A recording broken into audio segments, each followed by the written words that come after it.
आप स्वर्ग जाएंगे ना जाएंगे इसका कोई गारंटी नहीं है। हम स्वर्ग जाएंगे ना जाएंगे इसकी भी कोई गारंटी नहीं है, ठीक है।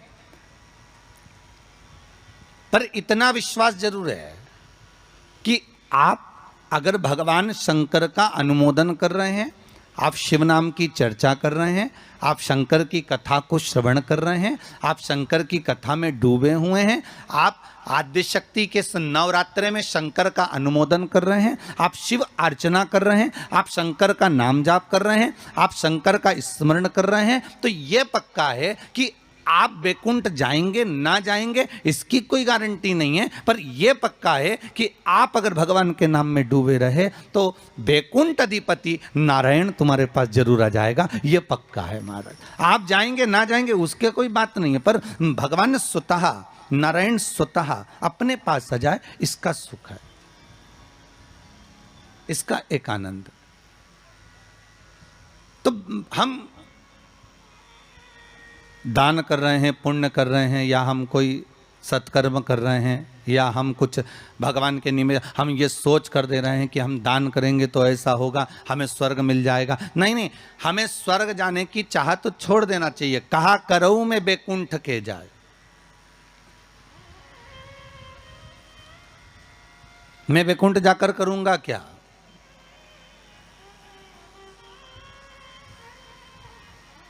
बैकुंठ की चाह इस मन को नहीं होना चाहिए। मन को तो ये चाह होना चाहिए कि मैं भगवान का इतना भजन कर लूं कि बैकुंठ का नाथ, बैकुंठ अधिपति स्वयं नारायण, कैलाश पर रहने वाले मेरे शंकर,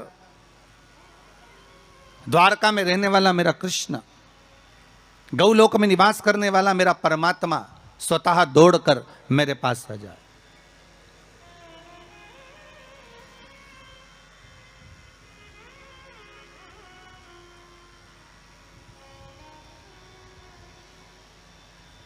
और उस परमात्मा को पाने के लिए महाराज केवल एक नाम का था। तो बैकुंठ आप जाएं या हम जाएं इसका कोई पक्का भरोसा या विश्वास नहीं, कोई ने लिख के भी नहीं दिया तुमको, और जो गए उनसे पूछ भी नहीं सकते कि तुम बैकुंठ में हो कि और कहीं हो।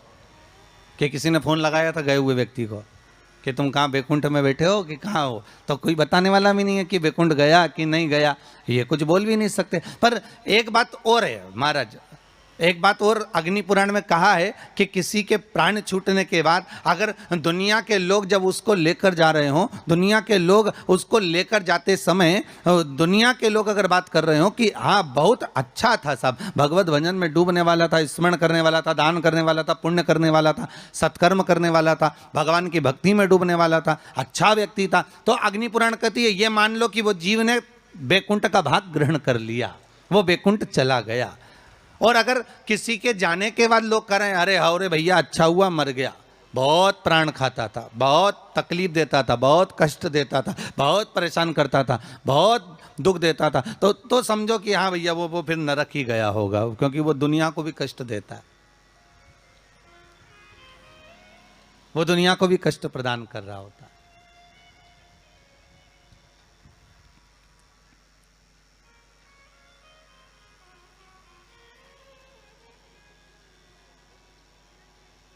उसकी चित्तवृत्ति में, उसके मन में ये आ जाता है कि मैं कहीं ना कहीं किसी ना किसी रूप में बैकुंठ जाना चाहता हूं। तो शिव महापुराण की कथा कर रही है बैकुंठ का भाग तुम्हारे भाव में नहीं आना चाहिए कि हम बैकुंठ जाएंगे और हम बैकुंठ जाने का प्रयास करेंगे। नहीं नहीं, हमें बैकुंठ नहीं जाना, हमें बैकुंठ अधिपति नारायण को यहाँ बुलवाना है, हमें भगवान विष्णु को अपने हृदय में, अपनी चित्तवृत्ति में, अपने मन में आमंत्रित करना है।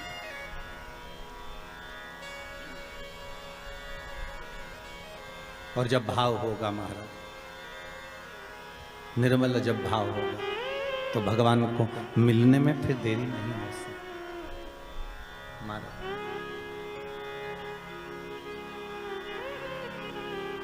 कहते हैं प्रेम से प्रभु छिलके भी खा गए, कहते हैं प्रेम से प्रभु छिलके भी खा गए,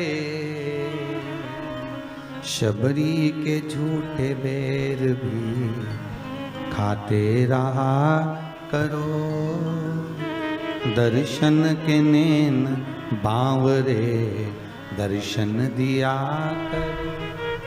भाव कह रहा है, भगवान का चरित्र कह रहा है कि आपका हृदय जितना निर्मल होगा, आप निर्मल भाव से जितना भगवान की भक्ति को धारण करोगे, निर्मल भाव से आप जितना भगवान का भजन करोगे, निर्मल भाव से आप जितना भगवान को रिझाने का प्रयास करोगे, भगवान उतनी जल्दी प्राप्त हो जाए।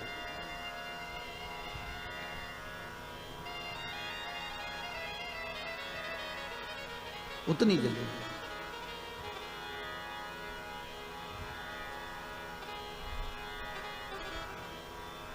भाव कह रहा है महाराज कि ये जो भगवान ने जिह्वा हमको दी है, ये केवल इस कली काल से उबरने का एक साधन दिया। इस कली काल से उबरने का एक साधन, कली काल से निकलने का एक साध्य बनाया है कि केवल कि राम कहो मुख में जीवा है कि नहीं। महाराज ये केवल राम कहने के लिए, शिव कहने के लिए, भगवत स्मरण के लिए, भगवत नाम के लिए ये जिह्वा हमें प्रदान करेगी। केवल नाम स्मरण के लिए ये जिह्वा हमें दी गई है। और कलिकाल का साधन, कलिकाल का एक आनंद, कलियुग का एक भाव भगवत स्मरण का एक नाम है। शिव महापुराण की कथा कह रही है कि बैकुंठ जाने का भाव नाम है।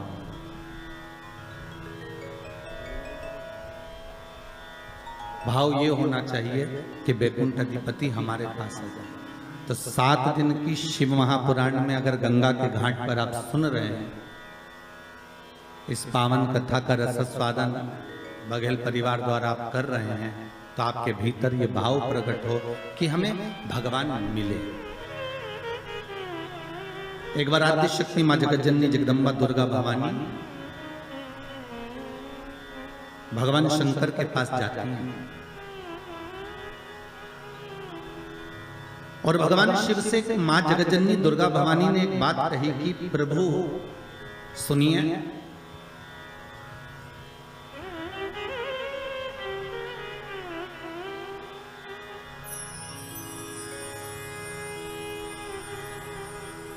मैं जहां जहां पर हूं, मां जगदम्बा कह रही है कि मैं जहां जहां पर हूं, प्रभु आप वहां वहां पर हो ना। शंकर जी बोले बिल्कुल, जहां शक्ति है वहां शिव है, मैं वहां पर हूं। तो जगतजननी जगदम्बा के मुख से निकल गया प्रभु, फिर जहां पर शिव है वहां पर भी शक्ति है, जहां शंकर है वहां स्वयं आदि शक्ति जगदम्बा पार्वती, मैं वहीं पर हूं जहां पर। शंकर भगवान ने कहा सुन पार्वती, तू जहां पर है वहां पर शंकर है। मैं विश्वास रखकर इस वचन को निश्चित कर देता हूं कि जहां पार्वती है वहां शंकर है,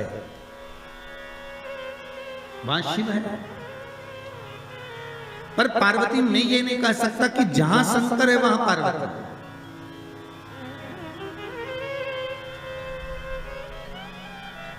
जहां पार्वती है वहां शिव है, ये पक्का है। जहां पार्वती है वहां शंकर है, ये निश्चित है, ये पक्का है। पर जहां शंकर सुता है, जहां शिव है, वहां पार्वती हो, ये पक्का है। इसको मैं निश्चित नहीं कर सकता, इसको मैं पक्का नहीं कर सकता। पार्वती जी की आंखों से अश्रु बहने लगा। माता पार्वती के नैन अश्रु बह रहा है, और माता पार्वती के जब नैन अश्रु बह रहे हैं तो भगवान शिव ने पूछा क्या बात है पार्वती, हुआ क्या? आपकी आंखों में आंसू कैसे आ गए?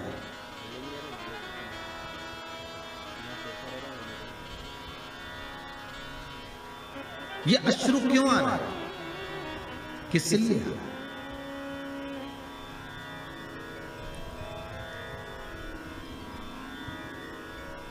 आज हमारे यजमान कह रहे थे कि गुरुजी जरा हमारी धर्म पत्नी को समझाना, थोड़ा सा क्रोध कम करे हो। तो हमने कहा जरा तुम अपनी धर्म पत्नी से बात करवाइएगा। तो उन्होंने अपनी धर्म पत्नी से बात कराया, तो उनको देखकर लगा कि क्रोध तो करती होंगी, पर यह भी पक्का है कि इनका स्नेह पति के प्रति ज्यादा ही होगा। क्योंकि शिव महापुराण की कथा कहती है कि पार्वती ने शंकर भगवान से 2 वर मांगे थे काशी की भूमि में।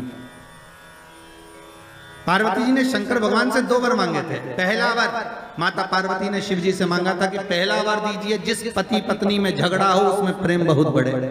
तो शंकर भगवान ने कहा तथास्तु। तो उसका एक असर तो आज दिख गया। ठीक है, मतलब जब बात सामने आ जाए तो समझ लो कि मतलब शिव जी ने जो वर दिया था वो गलत नहीं गए।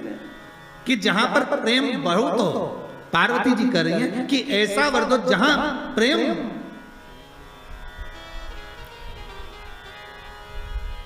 जहां झगड़ा होगा वहां प्रेम जरूर होगा। तो वहां प्रेम बना हुआ है, वहां इसने बना हुआ है।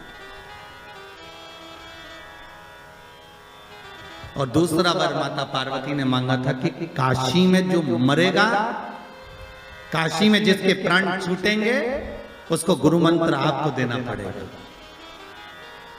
इसलिए भारत की भूमि के सबसे ज्यादा मुर्दे, भारत की भूमि के सबसे ज्यादा शव अगर कहीं जलते हैं तो वो काशी में जलते हैं। क्योंकि शंकर भगवान ने पार्वती को यह वर प्रदान किया था। अगर आप कह रही हो तो ठीक है कि काशी में जो मरेगा उसको गुरु मंत्र में दूंगा, पर पार्वती जी के मन में आया कि आपने तो कह दिया कि काशी में जो मरेगा गुरु मंत्र आप दोगे, पर प्रूफ क्या रहेगा, सबूत कि आपने गुरु मंत्र दिया। ये सबूत कहां से आया? ये सबूत का भान कहां से रहेगा? तब भगवान शिव ने कहा क्या चाहती हो आप बताओ। तो पार्वती जी बोली आप हमको वर दीजिए कि काशी में जो मरेगा ना उसके सीधे कान में गुरु मंत्र आपको देना पड़ेगा। शंकर भगवान के हम तो उलझ गए, वर देके। कभी कभी अगर पति बोल दे पत्नी को तो क्यों चिंता करती है, मैं बैठा तो हूं।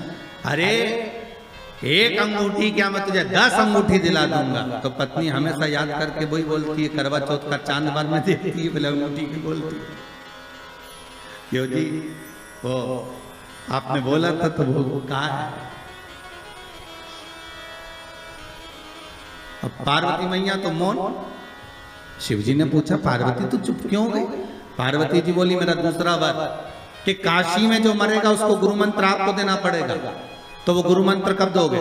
शंकर भगवान ने कहा ऐसा कोई होता है कि संसारिक मनुष्य को, मानव को, ये मनुष्य को और गुरु मंत्र में, इस संसार के मानव को गुरु मंत्र में प्रदान करो, ये हो सकता है क्या? नहीं नहीं नहीं, मंत्र तो आपको देना ही पड़ेगा, मंत्र तो आपको देना ही नहीं। ठीक है। पर पार्वती संसार के लोगों को अगर मैं गुरु मंत्र दूंगा तो उसमें श्रेष्ठता रहेगी क्या? पार्वती जी बोली क्यों नहीं रहेगी, आप तो मंत्र दीजिए बस। भगवान शिव ने वचन दे दिया ठीक है अब तू बता, मैं गुरु मंत्र देने को तैयार हूं, मैं गुरु मंत्र दे देता हूं। क्या करना है? पार्वती जी ने कहा आप एक काम करना, मरने वाले के सीधे कान में गुरु मंत्र दे देना और सीधे कान में गुरु मंत्र देकर और उस कान को बस मोड़ देना। आप मंत्र देना और कान को मोड़ देना, मैं समझ जाऊंगी कि आपने मंत्र दे दिया। शिव जी ने कहा वचन दे दिया ठीक है। तो इसलिए आज भी नियम है महाराज, दुनिया के लोगों का आज भी भाव ये वर्णन करता है कि काशी में मरने वाले का सीधा कान अपने आप टेढ़ा हो जाता है। आज भी लोग भाव में कह देते कि काशी अभिमुक्त नगरी, काशी मोक्ष नगरी है। और कितने किस्मत वाले हो भाई आप लोग, हो पंडितारा वालों। आपके यहाँ से तो काशी लगभग कितना होगा, 130 किलोमीटर के लगभग होना चाहिए, 130 किलोमीटर। कितने भाग्यशाली हो। शास्त्र कहता है काशी काशी काशी काशी 5 बार बोल ले जीव तो ही गंगा मैया का दर्शन हो जाता है? अभी मुक्तता प्राप्त हो जाती है। सहज थोड़ी ना है काशी।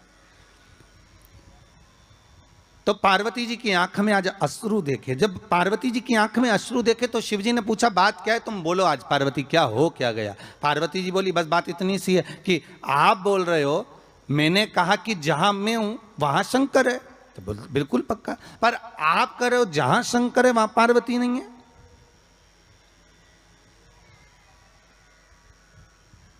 जहां शिव है वहां पार्वती नहीं है।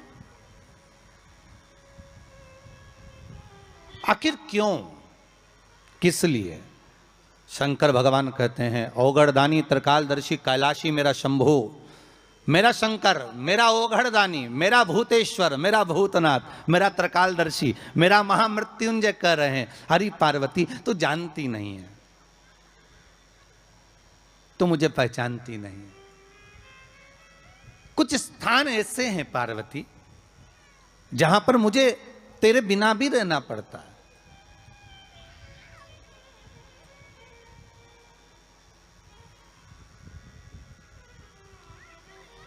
पार्वती जी ने हाथ जोड़कर निवेदन करा, प्रभु कोई एक स्थान ऐसा बता दो जहां शंकर हो और शंकर के साथ आद्य शक्ति पार्वती भी हो।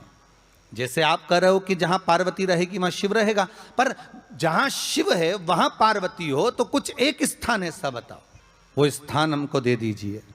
शंकर भगवान ने कहा वो स्थान है कुंभ, कलश। कौन सा स्थान? जम के बोलिए, कलश। कलश देखा है आप लोगों ने? कुंभ कलश।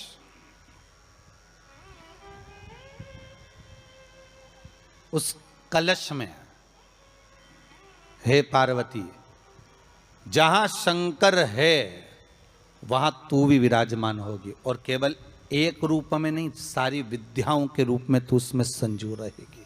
केवल एक कलश।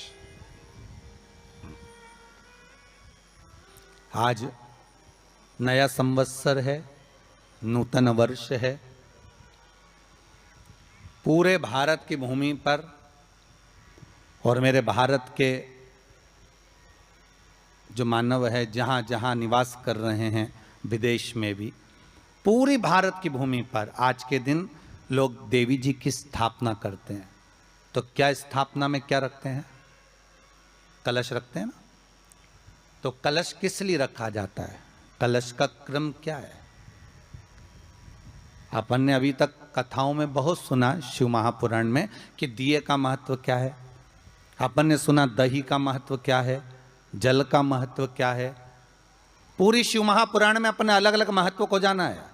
पर यह नवरात्रे में जो शिव महापुराण की कथा शुरू हो रही है, नवरात्रे में जो शिव महापुराण की कथा को हम श्रवण करने के लिए बैठे हैं, इसमें हमारा एक संशय और मिटना चाहिए कि भारत की भूमि पर जब मां आद्य शक्ति की स्थापना होती है, मां जगतजननी को जब विराजमान किया जाता है, या चैत्र नवरात्रे में, शरदीय नवरात्रे में, आषाढ़ी नवरात्रे में, आदिकादिक पौष नवरात्रे में हम शंकर की, हम जगतजननी जगदम्बा की जब स्थापना करते हैं, या हम नूतन घर का प्रवेश करते हैं, या गणेश जी की स्थापना करते हैं, या कोई दुकान को प्रवेश करते हैं, या कोई शुभ कार्य करने के लिए अग्रण्य होते हैं, तो हम कलश की स्थापना क्यों करते हैं? आज शिव महापुराण में शुरुआत में अपन शिव और पार्वती की यही संवाद को लेकर चलते हैं।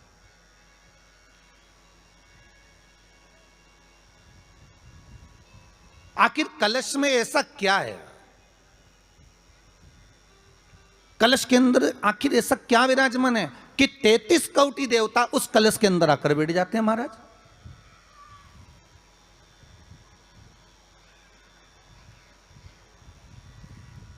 आप कोई यज्ञ करने जा रहे हो, आप कोई पोथी पुराण करने जा रहे हो, आप कोई अच्छा कार्य करने जा रहे हो, तो ब्राह्मण देवता कह देते कलश की स्थापना होगी, कलश की शोभा यात्रा निकलेगी, कलश यात्रा निकलेगी, कलश विराजमान होगा। और आज हर की पौड़ी पर, प्रयागराज में या उज्जैनी में, नासिक में जो बड़े बड़े कुंभ के मेले होते, कुंभ का मतलब भी तो कलश से होता है, उसकी महत्वता क्यों है? उस कुंभ की, उस घड़े की महत्वता कहां से प्रकट हो गई? शिव महापुराण की कथा कहती है महाराज, भगवान ओघड़दानी शंकर स्वयं आद्य शक्ति जगदम्बा से कहते हैं कि जगदम्बा तू क्या चाहती है बोल। तो जगत जननी जगदम्बा कहती है कि जहां मैं हूं वहां शंकर है, ये आपने कह दिया, पर जहां शंकर है वहां पार्वती का होना जरूरी है। उसके लिए सिद्ध करने के लिए एक स्थान ऐसा बनाया जाए जहां पर शंकर विराजमान है और शंकर के साथ पार्वती विराजमान है। तो शिव जी ने कहा, पार्वती उसके लिए मैं तुझे एक सुंदर कलश का निर्माण कर देता हूं। दुनिया का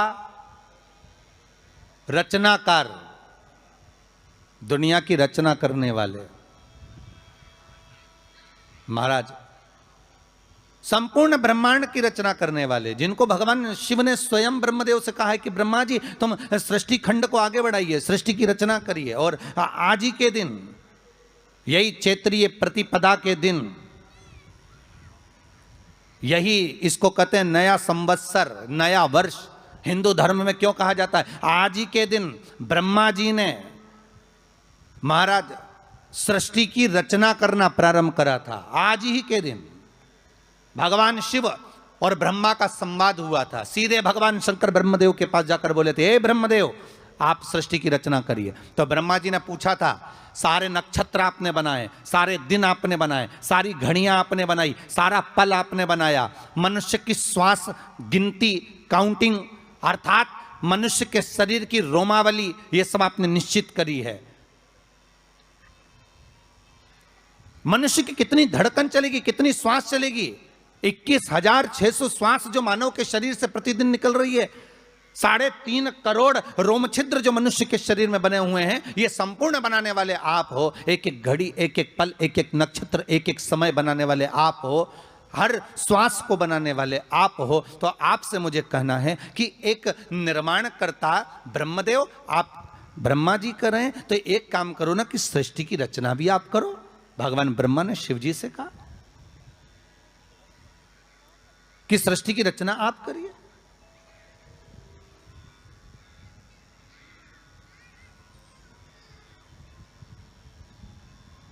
महाराज भगवान ओघड़दानी त्रिकालदर्शी शंभु कहते हैं, मेरा कैलाशी मेरा शिव कहता है, नहीं नहीं नहीं, नहीं। ब्रह्मदेव सृष्टि की रचना करने को तो हम कर दें, मना नहीं है, पर भगवान विष्णु की नाभि से आप प्रकट हुए हो। भगवान शेषनाग की सैया पर शयन कर रहे हैं, और भगवान जब शेषनाग की सैया पर शयन कर रहे हैं, उस शेषनाग की सैया से सोते हुए भगवान ने अपने नाभि कोश से आपको प्रकट करा है कमल के पुष्प के ऊपर। और आप भगवान की अंतः नाभि में, ब्रह्मदेव ना जाने हजारों वर्ष तक आप नाभि में प्रवेश करते गए, हजारों वर्ष तक आप नाभि के अंदर जाकर साधना करते रहे, और साधना करने के बाद भी आपको यह पता ना चल पाया कि आपका प्रागट्य बिंदु क्या रहा। ब्रह्मदेव सृष्टि की रचना आप करिए।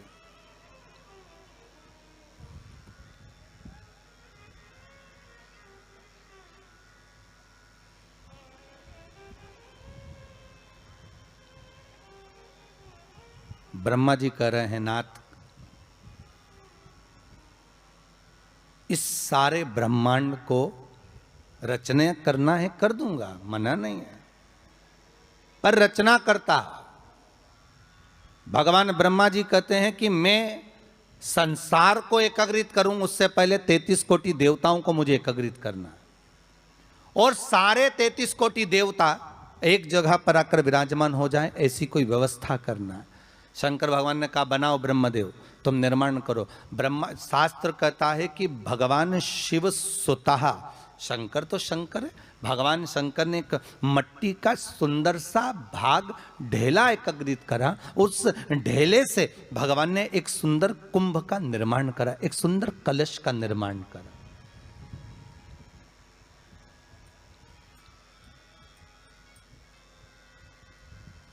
देखिए कितनी सुंदर कथा है। अगर आप लिंग पुराण में इस कथा को निकालोगे तो एक आनंद की अनुभूति और होगी। अगर किसी के मन में संशय हो कि यह कथा कहाँ से ली गई है तो लिंग पुराण में से आप इसको निकालिए। उसमें वर्णन किया गया कि सफेद मट्टी का शिवलिंग, लाल मट्टी का शिवलिंग, पीली मट्टी का शिवलिंग, काली मट्टी का शिवलिंग, उस शिवलिंग के निर्माण के पहले जब भगवान का पूजन करने के लिए पात्र की जरूरत पड़ी तो उस पात्र का निर्माण किसने करवाया था? और सबसे पहला पात्र निर्मित, सबसे पहला पात्र का निर्माण ये तांबा, सोना, चांदी, पीतल, इनके पात्र तो बाद में बने साहब। सबसे पहला पात्र बना ही काय का था? जम के बोलिए जरा, काय का बना था? सबसे पहला पात्र था ये मिट्टी का। आज भी हिंदू धर्म में भले तुम्हारे घर में सोने के कलश हो, भले चांदी के कलश हो, भले तुम्हारे घर में पीतल और तांबे के पात्र रखे हों, पर आज भी अगर ब्राह्मण कहेंगे कि हमें कोई यज्ञ करना है, अनुष्ठान करना है, हमें ये स्थापना करना है, तो ब्राह्मण एक ही बात कहेंगे कि तांबा, पीतल, चांदी के हमें पात्र नहीं चाहिए। ब्राह्मण कहेगा मैं मिट्टी के कलश ला कर रखो।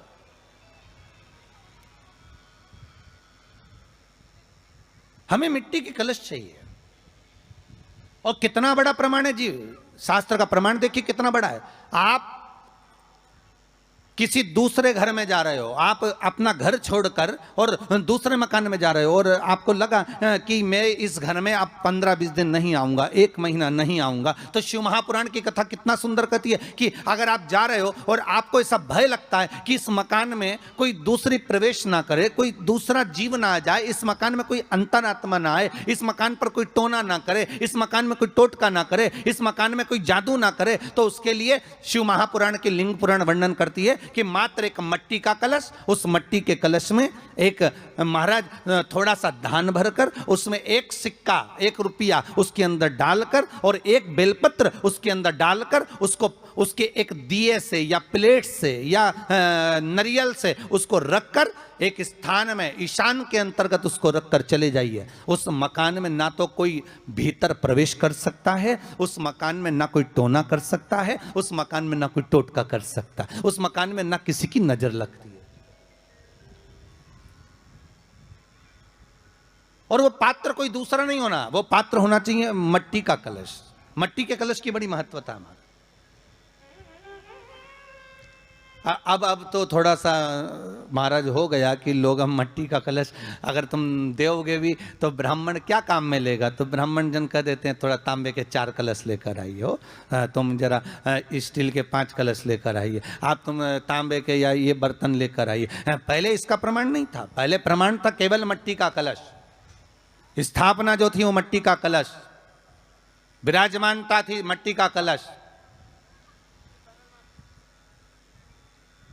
जिसका निर्माण स्वयं भगवान शिव शंकर, भगवान शंभु, भगवान त्रिकालदर्शी कैलाशी स्वयं लिंग पुराण के अंतर्गत शास्त्र वर्णन करता है कि जिसमें सुंदर शिवलिंग की स्थापना करी गई, शिवलिंग का निर्माण करने के लिए भगवान ने। और स्कंद पुराण में भी आता है, यही बात शिव महापुराण में भी आती है। और आपको पहले भी कथा में कहा कि ब्राह्मण सफेद मट्टी का शिवलिंग बना, पहले भी कथा में कहा, आज फिर कह रहा है। क्षत्रिय लाल मट्टी का शिवलिंग बना है, वैश्य पीली मट्टी का शिवलिंग बना है, शूद्र काली मिट्टी का शिवलिंग का निर्माण।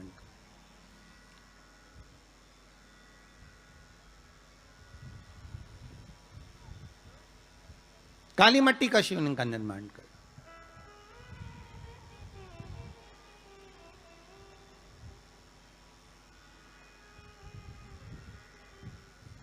एक बहुत अच्छी बात कहें, अगर आप लोगों को अच्छा लगे तो अपनी जिंदगी में उतारना, ना अच्छा लगे तो उसको छोड़ देना, ठीक है।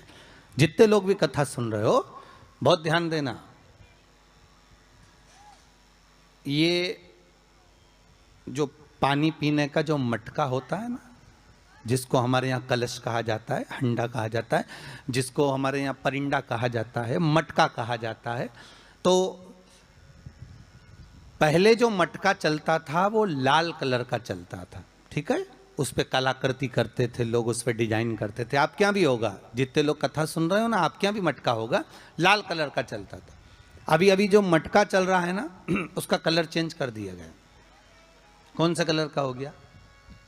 वो काले कलर का बेचने लगे।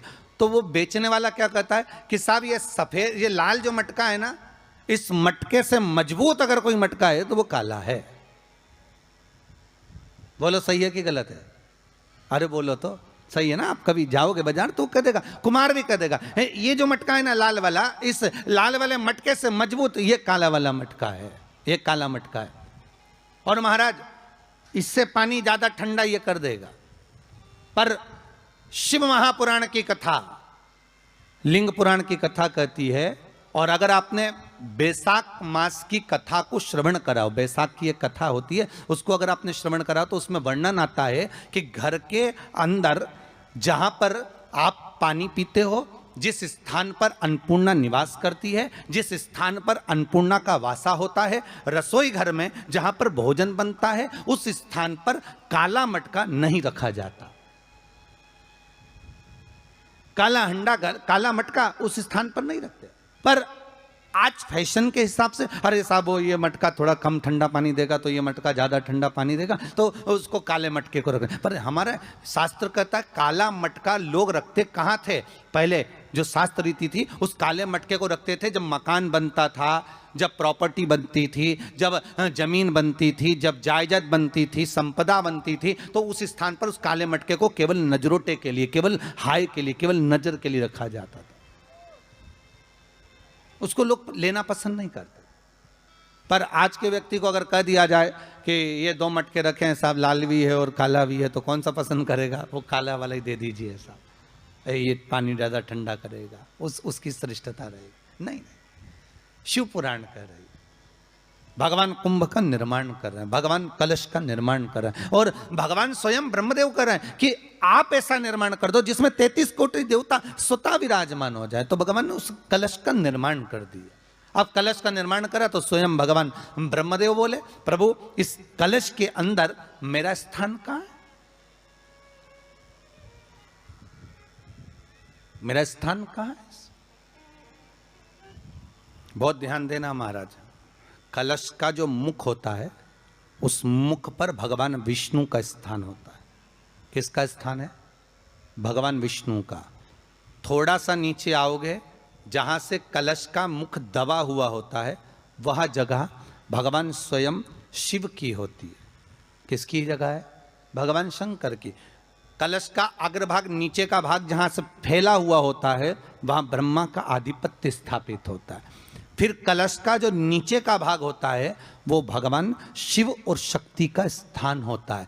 कलश के बाहरी भाग में, जहां पर बाहर का हिस्सा होता है, उस कलश के बाहरी भाग में 33 कोटि देवताओं को भगवान शंकर ने लाकर विराजमान किया होता है। महाराज भगवान शंकर 33 कोटि देवताओं को निमंत्रण देकर उस कलश में विराजमान कर दिया।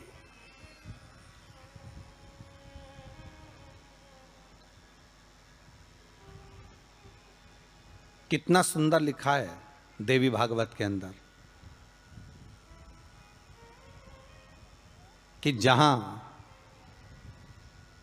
कलश की स्थापना होती है, उस जगह पर किसी देवताओं को बुलाने की जरूरत नहीं होती।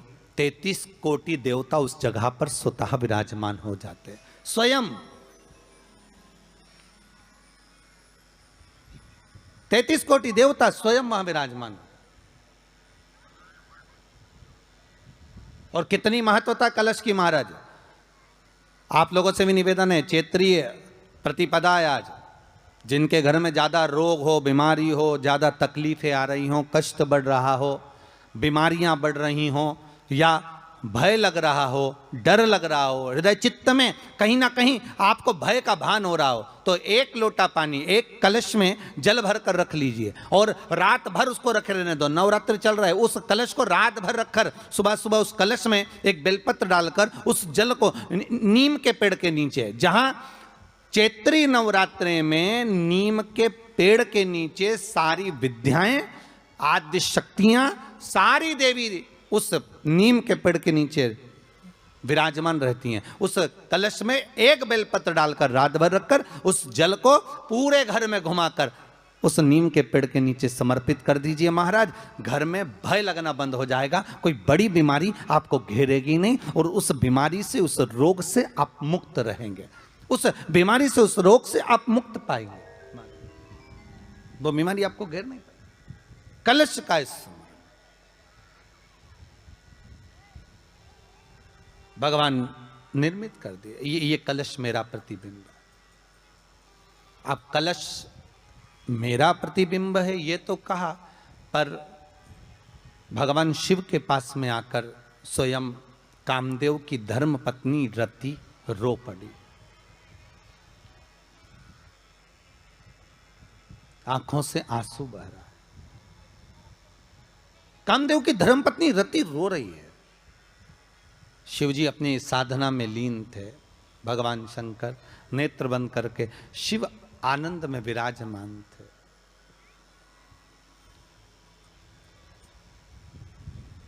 नेत्र बंद बाबा।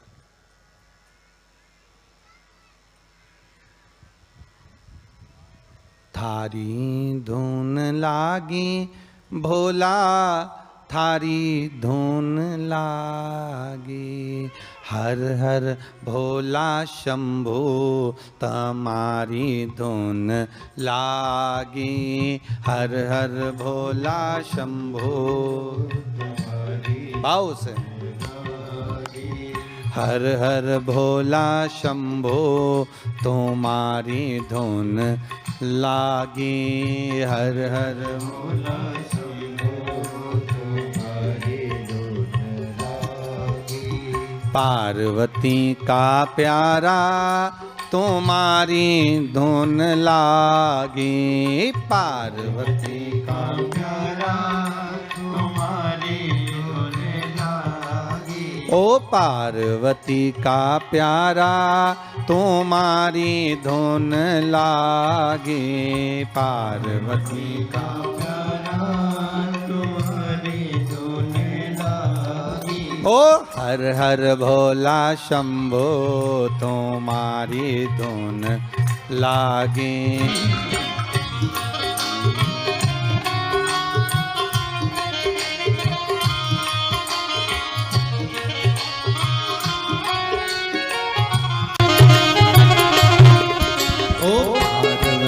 का प्यारा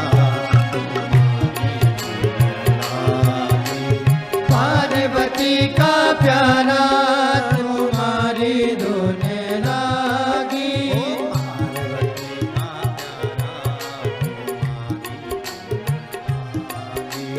पार्वती का प्यारा तुम्हारी धुन लागी। हर हर भोला शंभो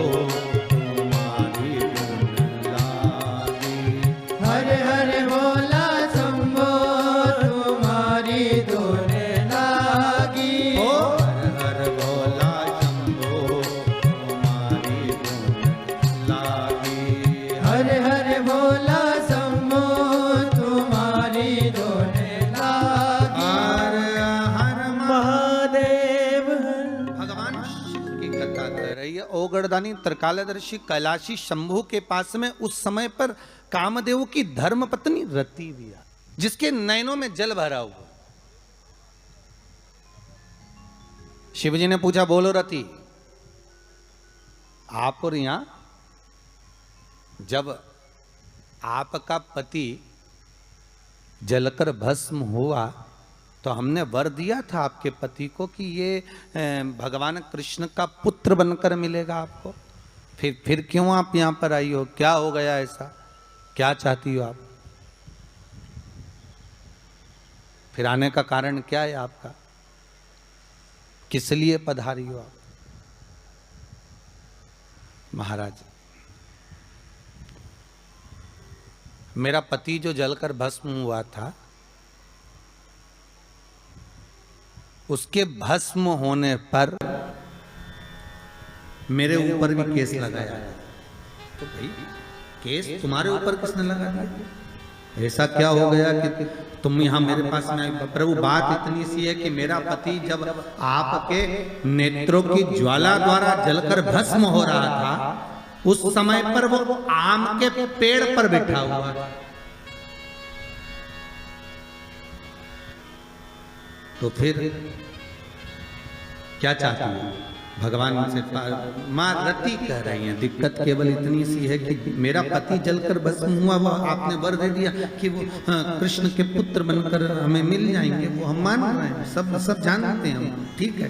पर दिक्कत इतनी सी है कि जिस आम के पेड़ पर मेरा पति बैठा हुआ था उसके चक्कर में वो आम का पेड़ भी जला। तो वो आम का पेड़ जो जला उसने मुझसे कहा है कि पति का तो उद्धार हो गया पर हमारा उद्धार कैसे? अब देखिए कई लोग कहते हैं प्रश्न करने वाले पीछे नहीं हटते महाराज, बहुत प्रश्न करते हैं और प्रश्न कर कर पूछते हैं गुरुजी ये कलश के ऊपर आम के पत्ते क्यों लगते हैं? उसका उत्तर है, ध्यान दीजिए। प्रश्न बहुत है तो उसके उत्तर भी बहुत है, बस उसको समझने वाला चाहिए। और आप लोगों को तो आज बहुत बहुत भगवान ने कृपा करी है जो आप पहले दिन ही कलश स्थापना होती है और पहले दिन ही आपको ये ज्ञान हो जाए कि बच्चे पूछें कि कलश क्यों रखा जाता है, कलश के ऊपर आम के पत्ते क्यों लगाए जाते हैं, कलश के ऊपर नारियल क्यों रखा जाता है, कलश के ऊपर 9 बार मोली क्यों बांधी जाती है, मोली मतलब लच्छा नाड़ा 9 बार क्यों लपेटा जाता है नारियल के ऊपर, कलश के ऊपर जब रखते हैं।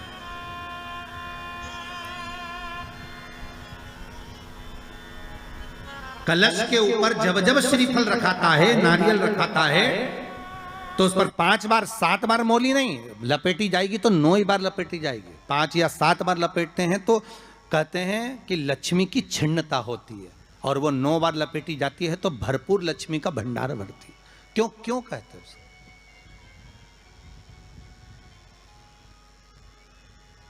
महाराज आम के पल्लव, तो मैं केवल आपसे इतना सा निवेदन करना चाहती हूँ, आपसे केवल इतना कहना चाहती हूँ कि प्रभु मेरे मन का संशय मिटा दीजिए, और जो आम का वृक्ष मेरे पति के साथ जलकर भस्म हुआ है उसकी विनती को आप स्वीकार कर लीजिए, आप उसके लिए भी कुछ कृपा कर दीजिए।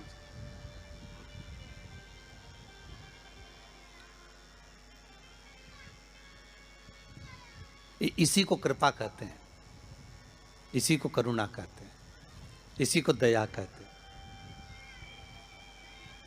भगवान बोले अब आप आई हो रति, ठीक है, मांगो क्या चाहिए, बस इतनी कृपा कर दीजिए कि आम के वृक्ष का भी उद्धार कर दो।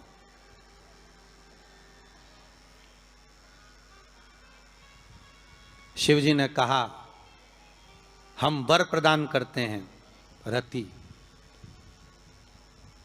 जहां शिव और शक्ति है, जहां 33 कोटि देवता इस कलश के अंदर विराजमान होंगे, उस जगह पर स्वयं कंठ पर जहां पर मेरा निवास होगा, उस जगह पर ये आम के पल्लव अमृत के तुल्य माने जाएंगे, और इनका निवास हमारे ही हाथ में, हमारे ही हस्त कमल में विराजमान होगा, हमारे ही हाथ में। कितना सुंदर है महाराज जी। उस आम के पल्लव की महत्वता को जरा जानिएगा, बहुत बहुत ध्यान दीजिएगा। आम के पत्ते देखें आप लोगों ने, अरे बोलो जम के तो बोलो, देखें उसका प्रयोग कभी आप लोगों ने करा? आम के पत्ते का कभी प्रयोग कर कर देखिएगा।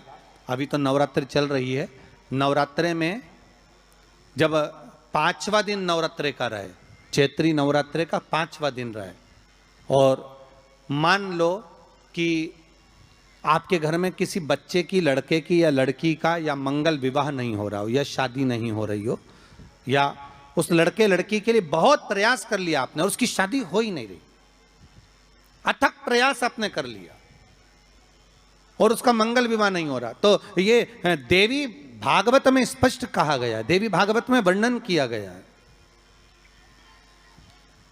देवी भागवत में वर्णित किया गया,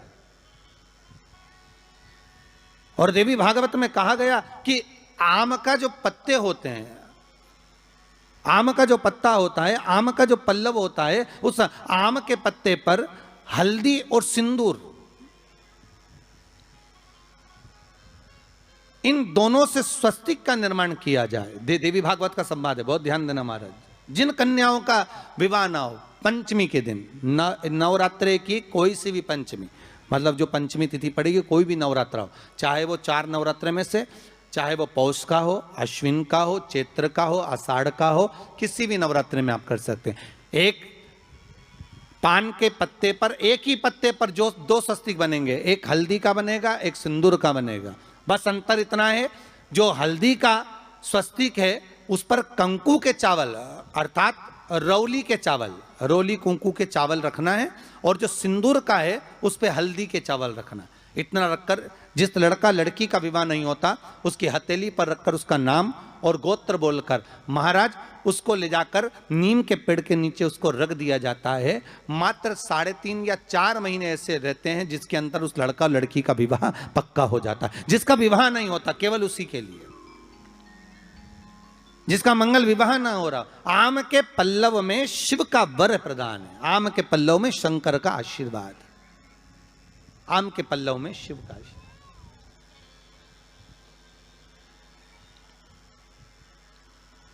भगवान भूत भावन भूतेश्वर मेरे शिव, मेरे करुणा सागर, मेरे शंकर, मेरे त्रिकालदर्शी, मेरे कैलाशी, मेरे भोलेनाथ स्वतः कह रहे हैं, हरिरति तुम रोती क्यों है, तुम्हारे रोने का कारण क्या है? प्रभु मेरे पति के साथ ये आम का पेड़ भी जलकर भस्म हुआ।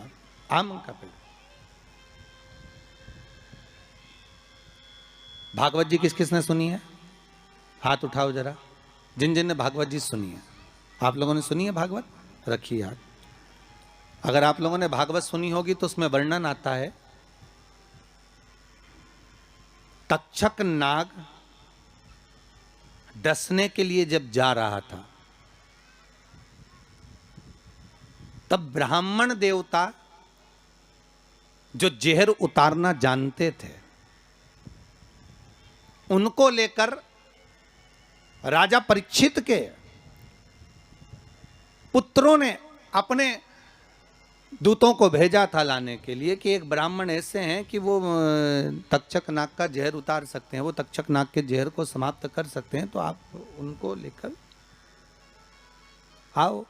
और वो तक्षक नाग का जहर उतारने वाले उस ब्राह्मण को लेकर जा रहे थे। तो सर्प ने विचार करा, तक्षक नाग ने कि बताओ ये तो गजब का काम कर रहा, अगर ये ब्राह्मण पहुंच गया तो ये ब्राह्मण तो सर्प का जहर उतार देगा। तो सांप तक्षक नाग को ये चिंता लग गई कि मेरे को ही डसना है और मेरे ही जहर ये उतार देगा, और डसने अभी एक ही बार है और मरना चाहिए परीक्षित, परीक्षित को श्राप लगाए, अब करूं तो करूं क्या।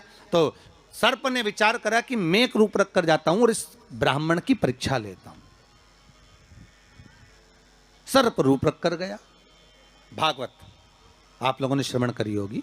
तो जब तक्षक रूप रख कर गया और उस ब्राह्मण के पास में जाकर पूछा कि ब्राह्मण देवता ये बताओ कि आप कहां जा रहे हो? तो ब्राह्मण बोला आपको नहीं मालूम, राजा परीक्षित को सांप डसने वाला है तक्षक नाग और मैं जहर उतारना जानता हूं। अच्छा, आप जहर उतार दोगे? हाँ। तो किस लिए जा रहे हो? जहर उतारने के लिए। तो जहर उतारने क्यों जा रहे हो? तो कहा राजा है राजा, जब राजा का जहर उतारेंगे तो मुद्रा भी कितनी मिलेगी आपको मालूम नहीं है क्या? अच्छा, ब्राह्मण देवता इसलिए जा रहे हो? हाँ। पर उसको तो किसी संत ने श्राप दिया।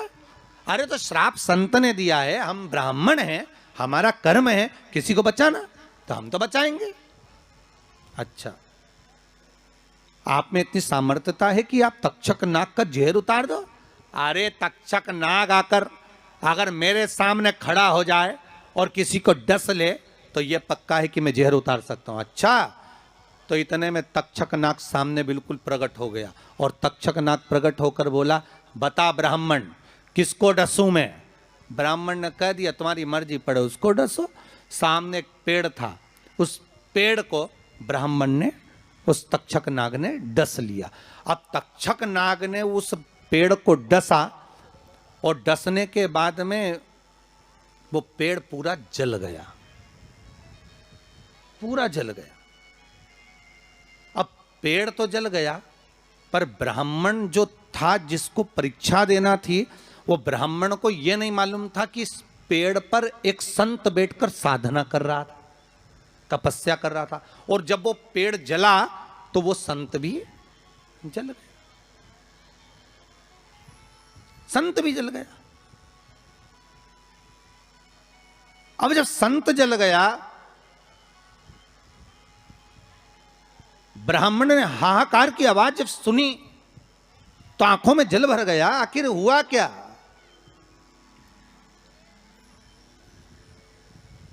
ये संत जल कैसे गया? तो कहा इसके जलने का कारण केवल इतना है कि अब आप जीवित करो, इस पेड़ को हरा भरा करो, इस पेड़ को हरा भरा कर दीजिए।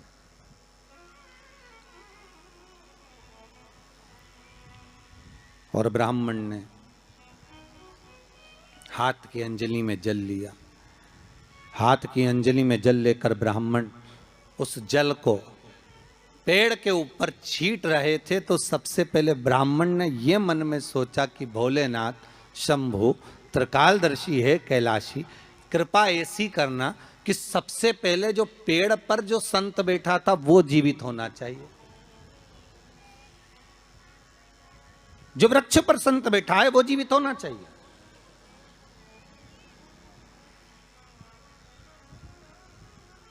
हाथ का जल ब्राह्मण ने जैसे ही छोड़ा, छोड़ते से ही पेड़ भी हरा भरा हो गया और उसके ऊपर जो संत बैठे थे वो भी जीवित हो गए।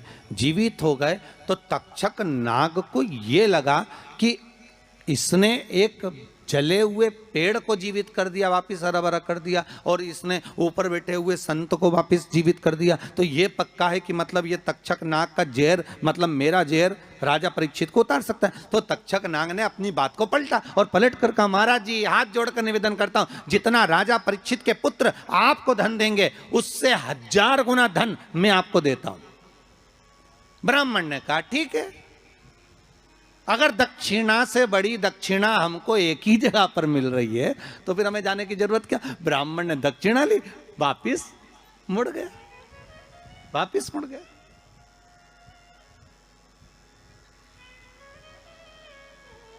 अब ईमानदारी से बोलो, वो ब्राह्मण नरक गया होगा कि स्वर्ग गया होगा? जरा जम के बोलना, हो सुनाई देना चाहिए हमको। कहां गया होगा? नरक। काय में लिखा है? देवी भागवत में।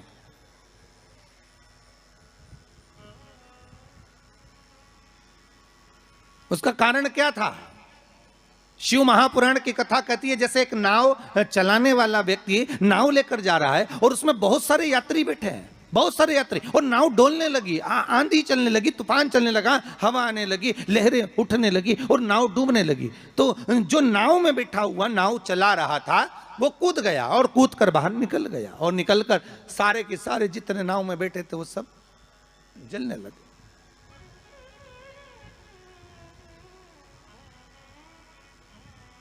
जितने नाव के अंदर बैठे थे वो सारे के सारे जलने लगे।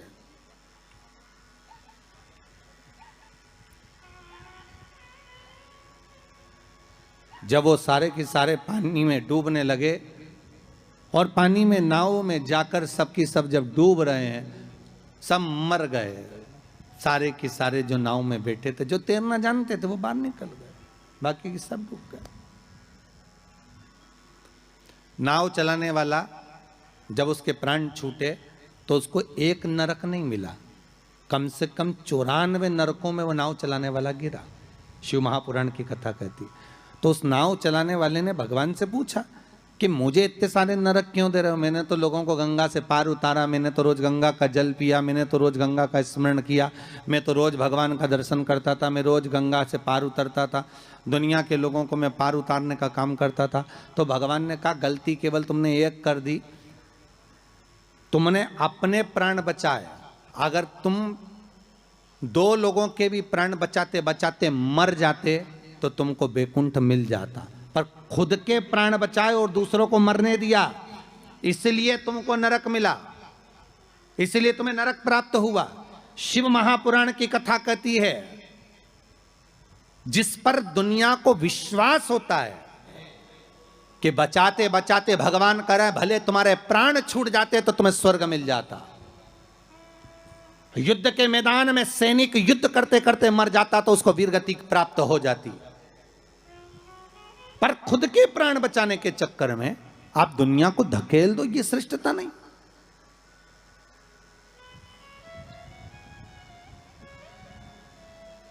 ये इसमें श्रेष्ठता नहीं। जब तक उस शरीर में प्राण है, जब तक उस शरीर में श्वास है, डॉक्टर भी अपनी जान झोंक दे कि कैसे भी मुझे इसको बचाना है, चाहे कुछ भी हो जाए, इसके प्राण बचना चाहिए। फिर धन मूल नहीं है, फिर संपदा मूल नहीं, फिर सत्ता मूल नहीं है।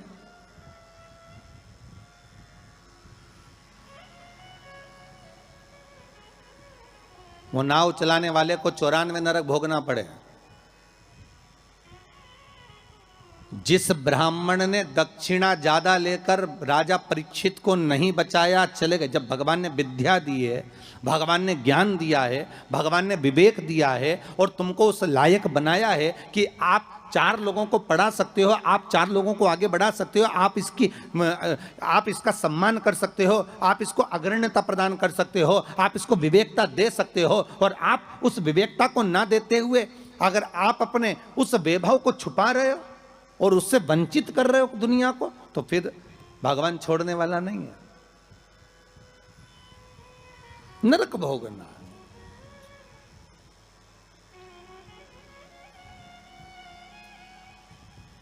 पर पांडेतारा वालों, आप लोगों ने बिल्कुल सही उत्तर दिया कि उसने दक्षिणा ज्यादा ले ली और वापस निकल गया तो अपने मुख से कह दिया कि वो नरक गया। कितनी, इसी को कहते गंगा तट के श्रोता। गंगा तट के जो श्रोता होते हैं ना, बड़े आनंदमय होते। कथा जो सुनते हैं ना, उसका भाव एक आनंदित होता है कि वो अपना लक्ष्य छोड़कर, अगर चाहता तो राजा परीक्षित को बचा सकता था, पर थोड़ी सी संपदा के चक्कर में, थोड़े से धन के चक्कर में वो ब्राह्मण भी थोड़ा सा लोभ आया और लोभ के चक्कर में अपने कर्म से वंचित हो गया। तो वो चरित्र कहां गलत है महाराज जी? एक महाराज जी प्रवचन दे रहे थे, उस प्रवचन में एक गांव का व्यक्ति कथा सुनने बैठा था और खड़े होकर पूछ लिया, महाराज जी पाप के बाप का नाम क्या है? महाराज जी ने पूछा, क्या पूछ रहे हो, फिर से बोलो। तो वो व्यक्ति बोला, महाराज जी हमें दशरथ जी के पिताजी का नाम मालूम है, हमें राम जी के पिताजी का नाम मालूम है, हमें कृष्ण जी के पिताजी का नाम मालूम है, हमें सबके बाप का नाम मालूम है, बस पाप के बाप का नाम नहीं मालूम। तो मैं उत्तर दे दो। तो महाराज जी भी मन में सोचे पाप का बाप। महाराज जी मन में सोचे, हमने पूरी पुराण पढ़ी पर ये पाप का बाप तो हमें कहीं नहीं मिला। सारे शास्त्र भी उखाड़ कर देख लिए पर उसमें पाप का बाप मिलना बड़ा कठिन। अब पाप का बाप कहाँ से ढूंढे? तो महाराज जी ने कहा एक काम करते हैं, कल हम आपको बताएंगे, आप कल कथा में आना। और महाराज जी फिर प्रवचन देने बैठे और वो व्यक्ति फिर आके बैठ गया। अब जैसी कथा समापन हुई, महाराज जी को फिर खड़ा हो गया, महाराज सीताराम। महाराज जी बोले सीताराम। और बोलो पाप का बाप। महाराज जी बोले बहुत अच्छा, पाप का बाप पीछे पड़ा। महाराज जी बोले कल बिल्कुल पक्का है कि तुमको तुम्हारे प्रश्न का उत्तर मिल जाएगा। अब महाराज जी ने आज भगवान को 2 अगरबत्ती लगाई कि वो नहीं आना चाहिए प्रभु, क्योंकि वो फिर आएगा, फिर प्रश्न करेगा पाप का बाप। अच्छा वो प्रश्न नहीं भी करता ना तो उसका मुंह देखकर याद आ जाता है कि प्रश्न करेगा पक्का। तो पंडित जी जब निकले ना प्रवचन के लिए तो उन्होंने भगवान को 2 अगरबत्ती लगाई, भगवान ये नहीं आना चाहिए। और पंडित जी जैसे ही बस कथा में आ रहे थे, प्रवचन देने आ रहे थे, वो रोड पे ही मिल गया पाप का बाप। अब पंडित जी मन में सोचे प्रवचन दूं कि ना दूं, बड़ा टेंशन है।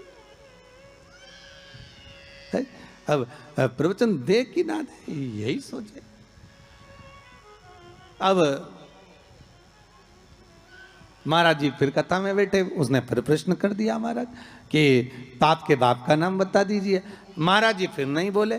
अब नहीं बोले तो शिव महापुराण की कथा कहती है महाराज, वहीं पर एक वैश्या बैठी थी कथा में, रोज कथा सुनने आती थी। उसका मन, उसका चित्त, उसकी वृत्ति कथा में बड़ी रमती।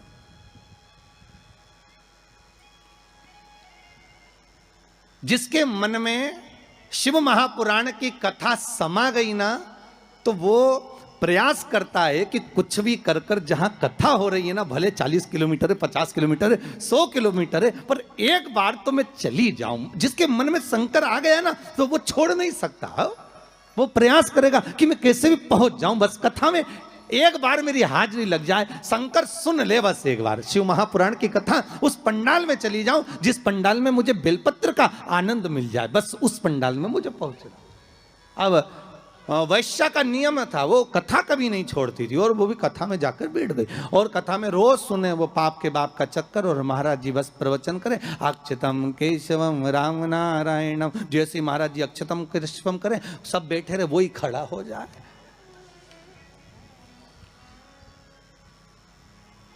अब महाराज जी भी मन में सोचे अब क्या करें, तो महाराज जी डबल से कह रहे हैं, अक्षतम कैसवम राम नारायणम कृष्ण दामोदर वासुदेवम हरे। तो वो महाराज जी हाथ हिलाएं कि अभी भी पाप का बाप नहीं मिला, पर वो तो वो बस खड़ा।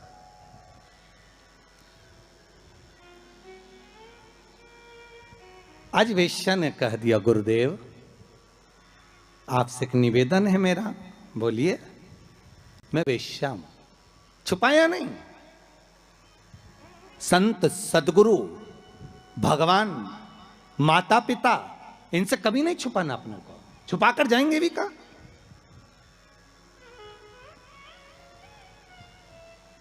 अगर माता पिता से कुछ छुपा लेंगे, संतों से सदगुरु से अगर छुपा लेंगे, तो जाएंगे कहां भगवान से छुपाकर। बिल्कुल पीछे जाकर बैठ जाती हूं एकांत में, पर मेरा कुछ मन है आपसे कहने का, आप सुनेंगे हमारी बात। संत बोले, क्यों नहीं सुनेंगे, हम तो संत हैं, बोलो क्या बात है। आप जब सुबह सुबह मंदिर जाते हो ना गुरुदेव, तो बीच में मेरा वेश्यालय पड़ता है, 2 मिनट के लिए आप पांव रख देंगे ना मेरे वेश्यालय में, मेरी जिंदगी सार्थक हो जाएगी। संत बोले, हम और वेश्या के घर कभी नहीं आ सकते। वेश्या कहती, आज तक कोई गुरु मेरे वेश्यालय में नहीं आया, केवल चरण रखना, चले जाना गुरुदेव। गुरुजी बोले, राम राम राम सीताराम, हम नहीं आएंगे। गुरुजी चले गए कहते हुए। वैश्या घर के बाहर रंगोली मांगोली डालकर वेश्यालय के बाहर बैठी। संत का आगमन हुआ वहीं से, वैश्या दौड़ कर गई, गुरुदेव ये मेरा वेश्यालय है, पांव रख दीजिए। महाराज वैश्या के भवन में चले गए। वैश्या ने कहा, महाराज जी बैठिए। नहीं नहीं, इतना समय कहाँ है बैठने का, तुमने कहा था बस पांव रख देना। महाराज जी बैठ जाइए, आपके हाथ जोड़ती हूँ, 5 मिनट बैठ जाओ। महाराज जी वैश्या कर रही है, महाराज रोज एक गांव का व्यक्ति आपसे प्रश्न करता था कि पाप के बाप का नाम बताओ, मैं उत्तर दे रही हूं कि पाप के बाप का नाम लोभ है। तो वो जो ब्राह्मण था उसने एक गलती कर दी। परीक्षित को अगर बचाता भले 5 मुद्रा मिलती, पर मिलती ना, मिलती मुद्रा,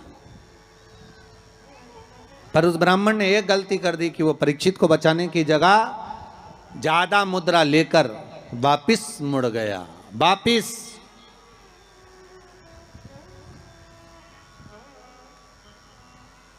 जहां से ब्राह्मण वापिस मुड़ा था, आज भी अगर आप सुकताल जाएं, जहां सुखदेव जी महाराज ने राजा परीक्षित को कथा सुनाई थी, तक्षक नाग जहां आया था इस ब्राह्मण की परीक्षा लेने के लिए, और ब्राह्मण जहां से वापिस मुड़ा उस गांव का नाम है मोड़ना। आज भी उस गांव का नाम मोड़ना, वहां से मुड़ गया था वापिस ब्राह्मण, वापिस चला गया।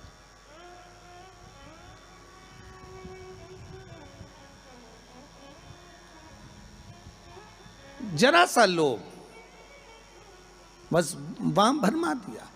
शिव महापुराण की कथा कहती है, आम के पल्लव में जो छुपा था कामदेव, जब भस्म हुए, वो आम के पल्लव ने मां रति से प्रार्थना करी और रति ने उस आम के पल्लव का उद्धार कर दिया। संसार सागर में अगर हमारा जन्म हुआ है, मनुष्य की अगर देह मिली है, मानव का जी शरीर मिला है, मानव की अगर योनि मिली है, 84 लाख योनियों में सर्वश्रेष्ठ है मानव का शरीर, जिसको पाने के लिए देवता भी तरसते हैं। हाथ जोड़कर देवता भी भगवान से कहते हैं हमें मनुष्य बनना, हमें मानव बनना। देवताओं को भी ये योनि नहीं प्राप्त होती। क्यों? क्योंकि बैकुंठ का भोग केवल भोग है, केवल भोग। अगर मरने के बाद बैकुंठ चले भी जाओगे तो वहां चांदी की थाली में, सोने की थाली में भोजन मिलेगा, डनलप का गद्दा मिलेगा, एसी का रूम मिलेगा, बढ़िया खाने के लिए सब कुछ मिलेगा, आराम से फ्रिज, कूलर, वॉशिंग मशीन सब मिलेगा। एसी में आप आराम से सो, डनलप के गद्दे पर सो। पर बैकुंठ में केवल भोगने की वस्तुएं मिलेंगी, पर बैकुंठ में भगवान का भजन मिलेगा क्या? जम के बोलिए, नहीं मिलेगा। बैकुंठ में गंगा का स्नान मिलेगा क्या?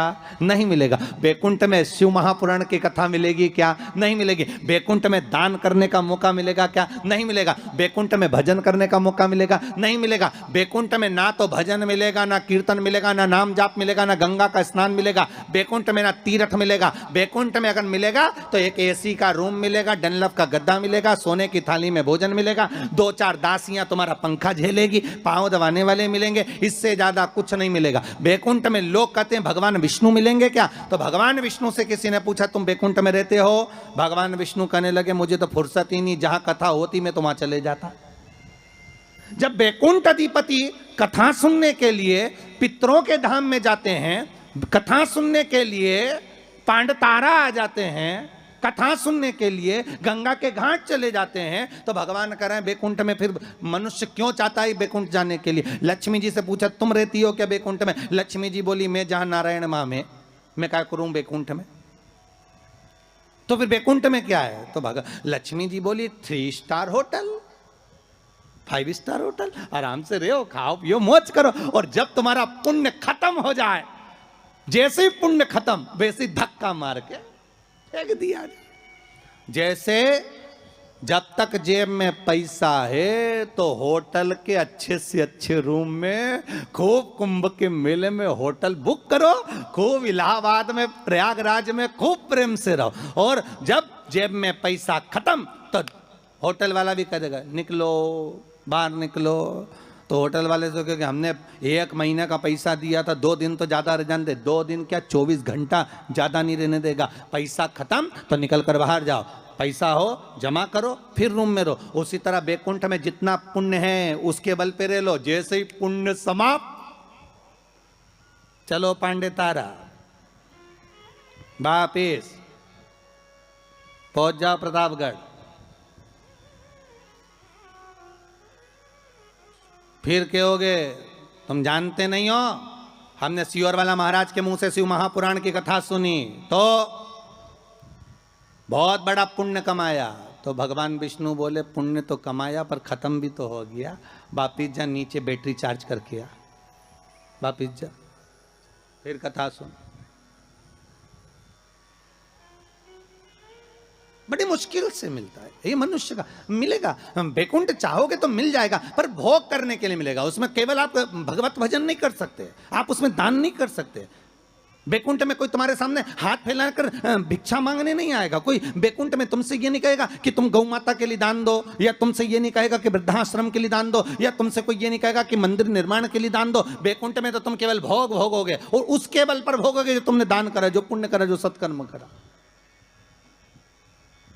केवल एक मनुष्य की देह मिली है जिसमें हम दान भी करते हैं, हम भजन भी करते हैं, हम पुण्य भी करते हैं, हम सत्कर्म भी करते हैं, हम नाम जाप भी करते हैं। यह केवल एक मनुष्य की देह है, केवल एक मानव का शरीर।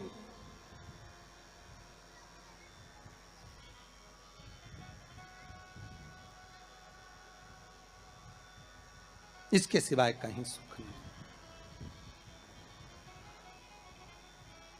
84 लाख योनियों में श्रेष्ठ योनि मानव की, और उसको हम गंवा दे महाराज तो वो बेकार।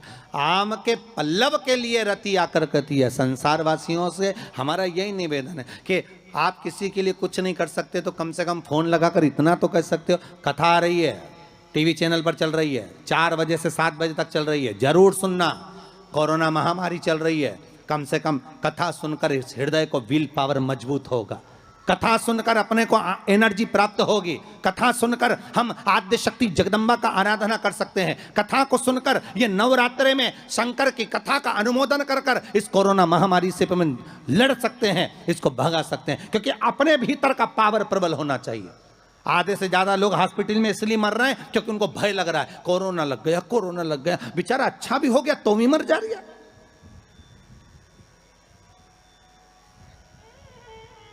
सुनो कथा, शिव महापुराण की कथा कहती है।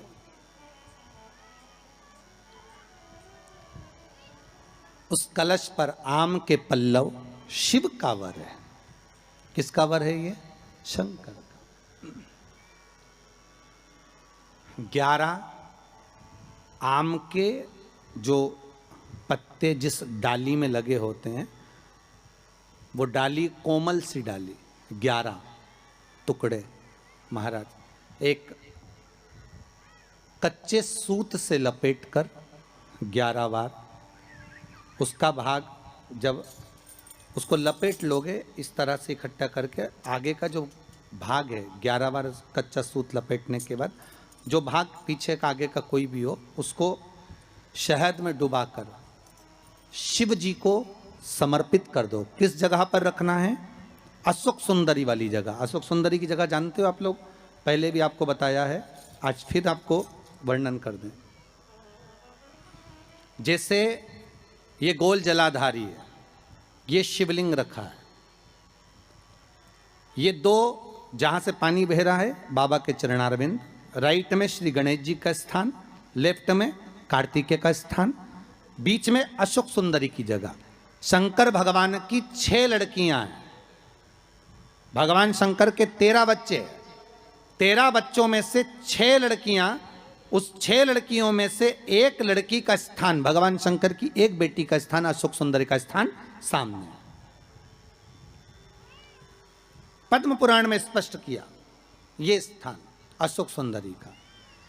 शंकर भगवान की जलाधारी में पार्वती जी का हस्तकमल, ऊपर से जो एक एक बूंद पानी गिरता है, ये शंकर भगवान की 5 लड़कियों का स्थान है। जया, विषहरा, शामरी बारी, दौतली और देव।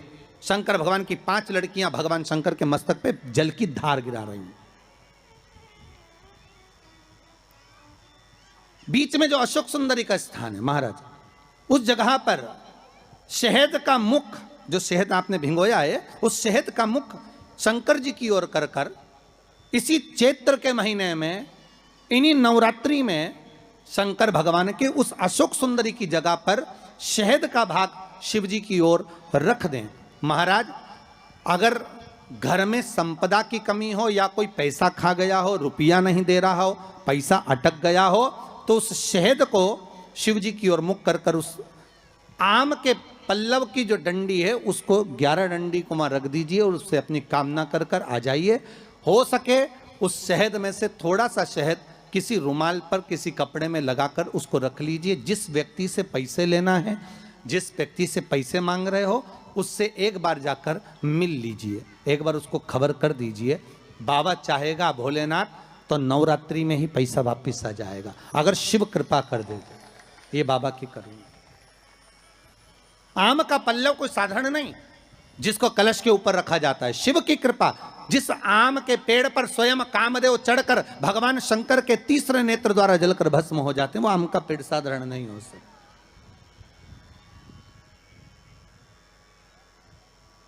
सहज नहीं है। और वैसे भी शिव शिव है महाराज। भोलेनाथ से निराला यहाँ कोई नहीं, भोलेनाथ से निराला यहाँ कोई नहीं, भोलेनाथ से निराला यहाँ कोई नहीं, भोलेनाथ से निराला यहाँ कोई नहीं, कोई नहीं रे यहाँ कोई नहीं, कोई नहीं रे यहाँ कोई नहीं, कोई नहीं रे यहाँ कोई नहीं, कोई नहीं रे यहाँ कोई नहीं, भोलेनाथ से निराला यहाँ कोई नहीं, भोलेनाथ से निराला यहाँ कोई नहीं। अब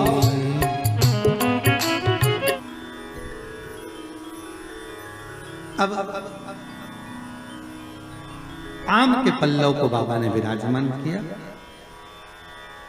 अब आया है उसके ऊपर क्या रखते हो? श्रीफल नारियल, ठीक है।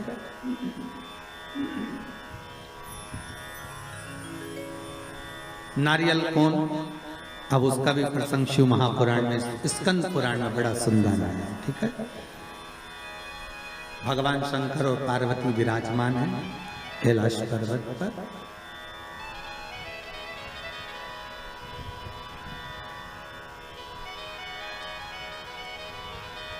भगवान शिव के मन में बात आई, शंकर भगवान ने मां पार्वती जी से कहा, ए जगत धात्री, हाँ प्रभु बोलिए, सुनो।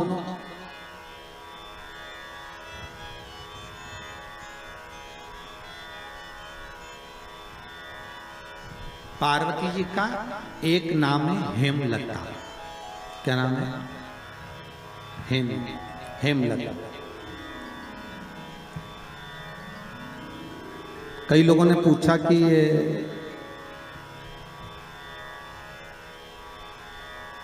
जो पार्वती जी का हेमलती जो नाम है, नाम था हेमलती, अब उसको कर दिया हेमलता, है ना। तो ये माता पार्वती का हेमलती नाम किस जगह पर पड़ा?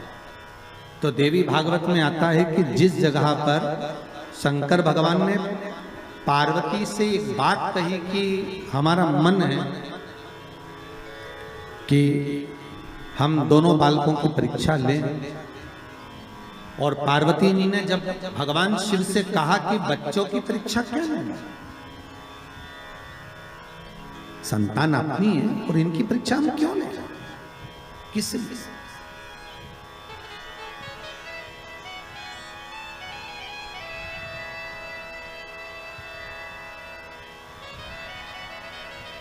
मां पार्वती का जो नाम है हेमलती, हेमलता, इसका कारण केवल इतना था कि ये अपने पति को भी ज्ञान दे देती थी। कई बार इन्होंने समझाया है शिव जी को कि आप ये ना करिए।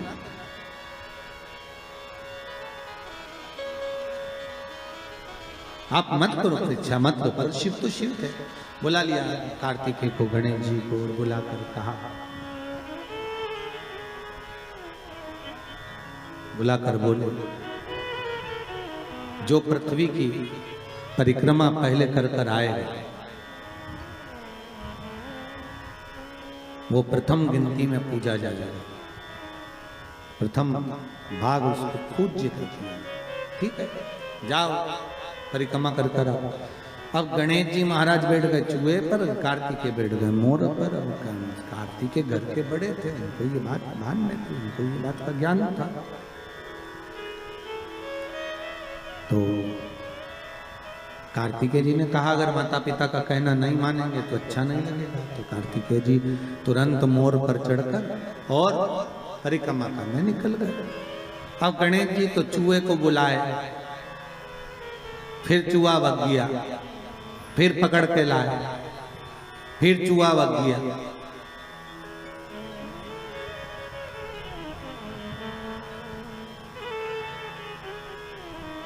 अच्छा, गणेश पुराण में लिखा है नंदी और भृंगी, शंकर भगवान के ये दोनों गण इतने एबले थे महाराज कि गणेश जी जब जब चूहे पे बैठते थे और नंदी और भृंगी चूहे को अपने पास खिलाने के लिए बुला लेते थे।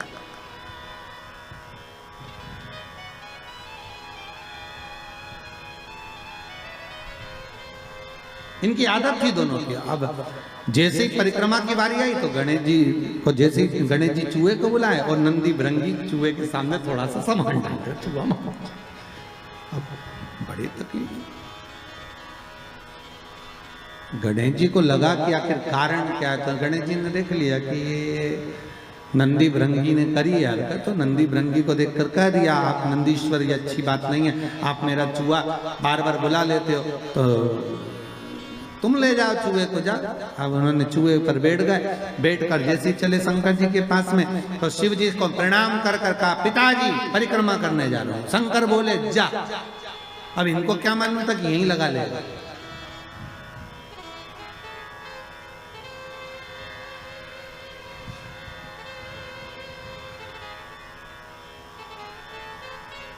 अब हमको क्या मालूम था कि यही लगा ले। होता है जैसे कि किसी एक दुबले पतले व्यक्ति को कहीं मालूम पड़े सेना में सम्मिलित कर दिया, उसको बहुत दुबला पतला,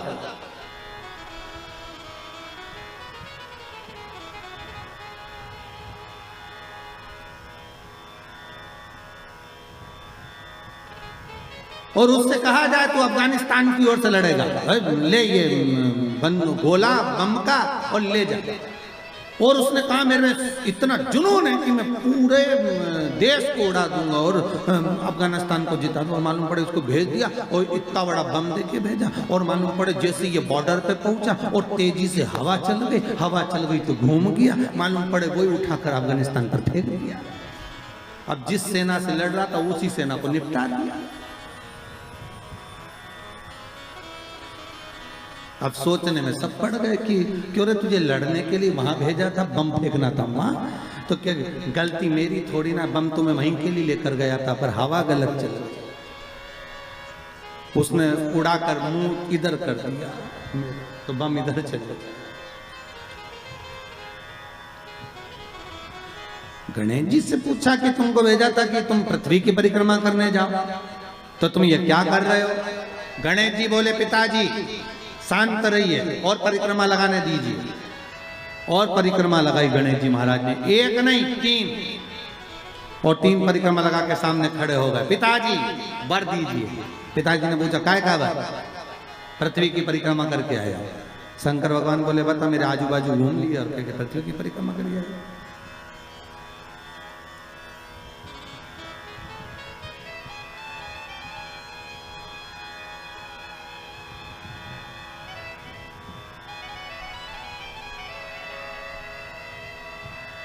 तो ये होता है कभी कभी।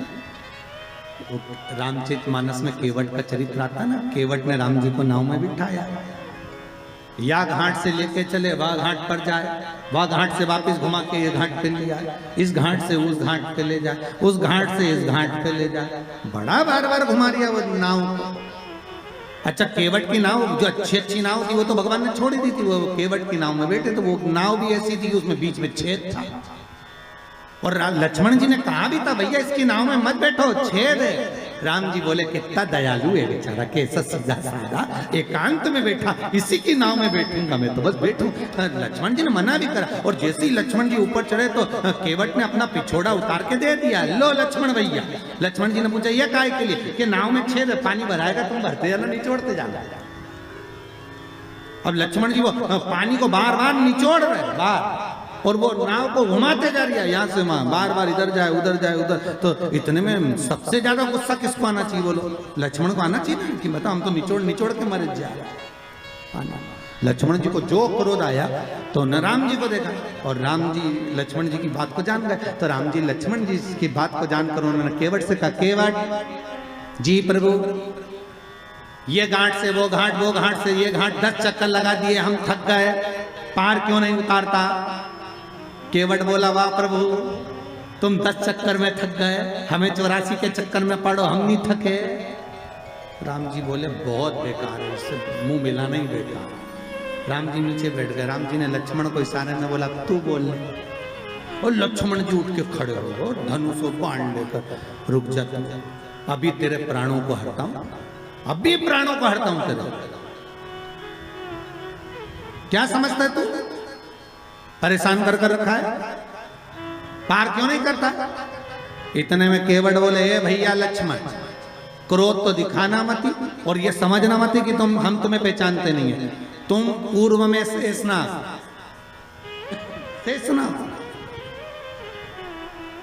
ये भगवान राम भगवान विष्णु है, और ये मैया सीता लक्ष्मी जी ये चरण दबा रही थी, ये सो रहे थे, आप शेषनाग के ऊपर, हम कछुआ थे दर्शन करने आए, आपने इतनी तेज फुंकारा, मर गए तो केवट बन गए, तुम्हारे फुनकार से मरे तो केवट बने, और अभी भी घाटे में नहीं जाएंगे, तुम मार भी दोगे तो बैकुंठी जाएंगे, पर घाटा तुम्हारा है, हमारी कोई औलाद नहीं है, हम मर गए तो हमारी पत्नी अंतिम संस्कार भी तुमसे कराएगी और 12वें का भोजन भी तुम्हें ही जिमाएगी। राम जी ने कहा लक्ष्मण नीचे बैठ जा रहे, नीचे बैठ जा तू।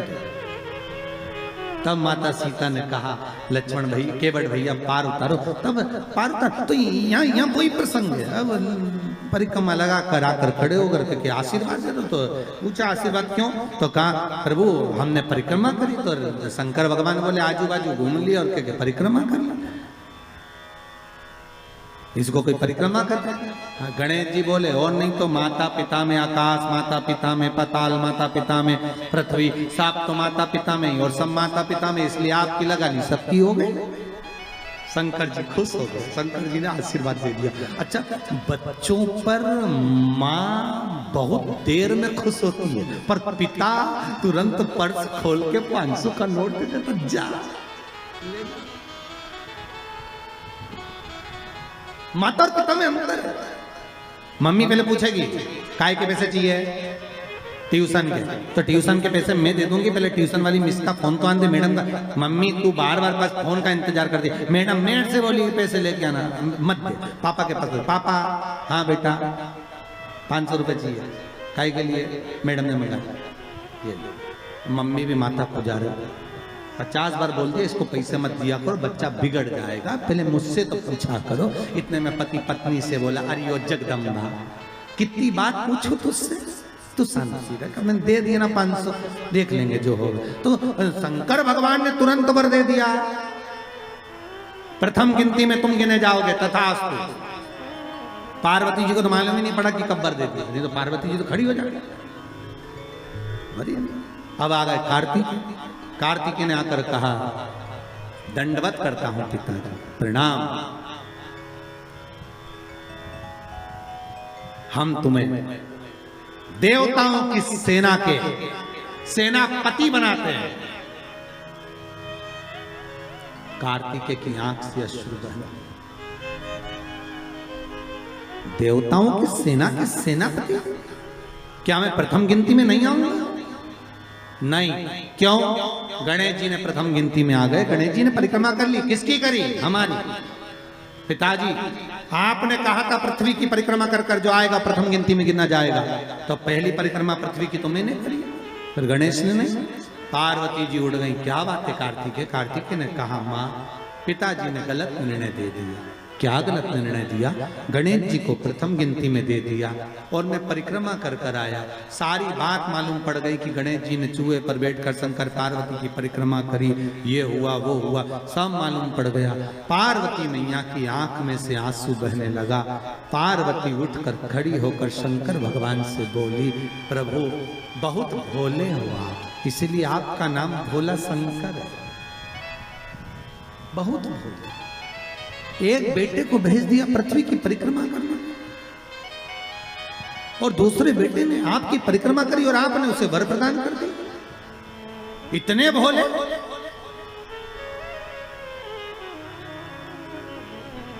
पुत्रों में भेद कर दिया।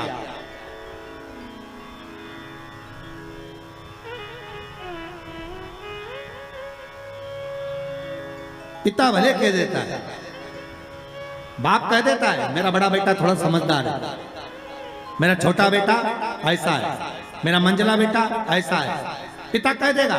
पर मां हमेशा कह देगी नहीं नहीं, मैंने बराबर का दूध पिलाया है, मेरे 4 बेटे 5 बेटे 6 बेटे 7 बेटे 3 बेटे 2 बेटे मेरे सब बराबर। ये माता का शब्द। मां कभी अपने बच्चों में भेद नहीं करती।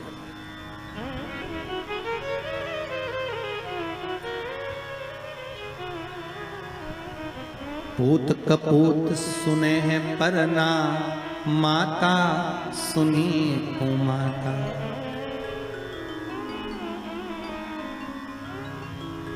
मां कभी कुमाता नहीं सुनी। पूत कपूत हो सकता पर मां मां है।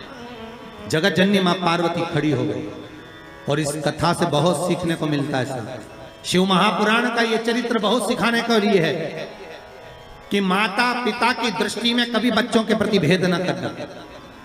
कभी मत कहना माओ से निवेदन है कि मेरा बड़ा बेटा अच्छा कि छोटा अच्छा, मंजरा अच्छा कि संजला अच्छा, कभी मत कहना। क्यों? क्योंकि गेंद कभी भी किसी भी पाले में जा सकती है और किसी भी बहू से पाला पड़ सकता है। आप कभी मत करो। आपके 4-5 बच्चे हैं, आप हमेशा अच्छा बोलो मेरे बच्चे सब बढ़िया, बड़ा बेटा बहुत बढ़िया, बड़ी बहू बहुत बढ़िया, छोटी बहू बहुत बढ़िया, उससे छोटी बहुत बढ़िया, उससे छोटी बहुत बढ़िया। क्यों? अपने को करना क्या, जिस बहू के यहाँ जाओ रबड़ी खाओ वापिस आ जाओ। अपन बुरा भला करना।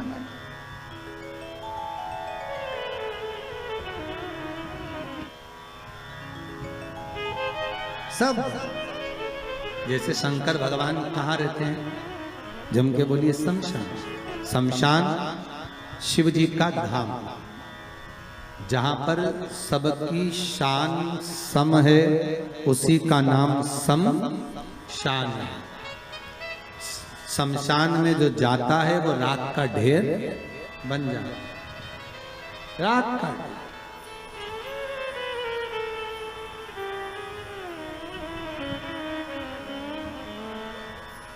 अच्छे से अच्छा पैसे वाला भी मां पहचान में नहीं आता कि ये करोड़पति है। लकड़ी की जगह नोट थोड़ी ना लगाए जाते, और गरीब भी है ना तो वहां पहचान में नहीं आता कि ये गरीब है। वहां तो एक जैसी चादर है, सफेद कपड़ा उड़ा दिया, लाल कपड़ा उड़ा दिया, चिता पर सुला दिया, आग लग गई, एक जैसी।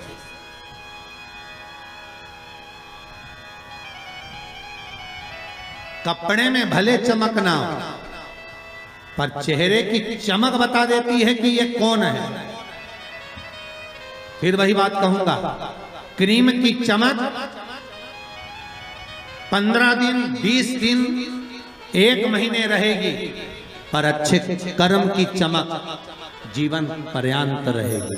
आपका कर्म हमेशा चमकता रहेगा। आप अच्छे कर्म करते रहिए, दान पुण्य सत्कर्म भजन कीर्तन स्मरण, ये श्वास चली ना चली, अंतिम श्वास कौन सी है किसको मालूम? 21,600 श्वास में से आखिरी सांस कौन सी है किसी को नहीं मालूम। अंतिम श्वास कौन सी है ये किसी को मालूम। थोड़ा रिटर्न बढ़ाइए भाई। अंतिम सांस कौन सी है ये किसको मालूम है?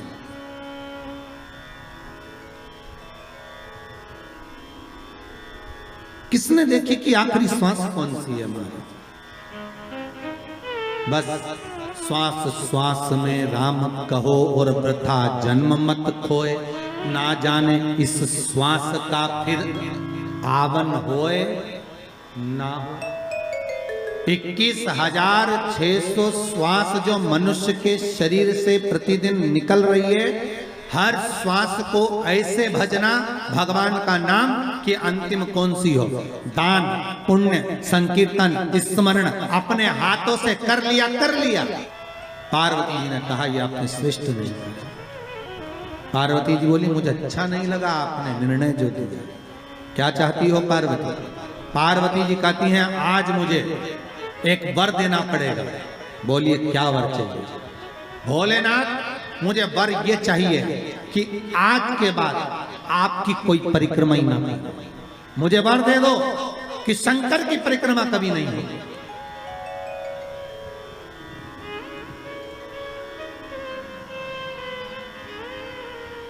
शिव की परिक्रमा का विधान नहीं होगा।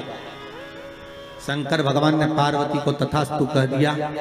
आज के बाद शंकर के मंदिर में शिवलिंग की कोई परिक्रमा नहीं करेगा। कभी आपने करते हुए देखा किसी को? नहीं। शंकर की परिक्रमा होगी तो आधी यहां से चालू होगी, वहां तक जाओगे फिर वापिस आगे। यहां तक शिव महापुराण की कथा कहती है कि शंकर की आरती के बाद जो परिक्रमा भी होती है ना, वो भी पूरी नहीं करना चाहिए, आदि कर कर वापिस हो जाना चाहिए। शिव की आरती के बाद कई लोग शंकर जी की आरती उतारने के बाद जब परिक्रमा करते हैं ना, आरती की थाली लेकर चारों तरफ घूमते हैं, उसको भी आधा घूमो और आधे में वापिस।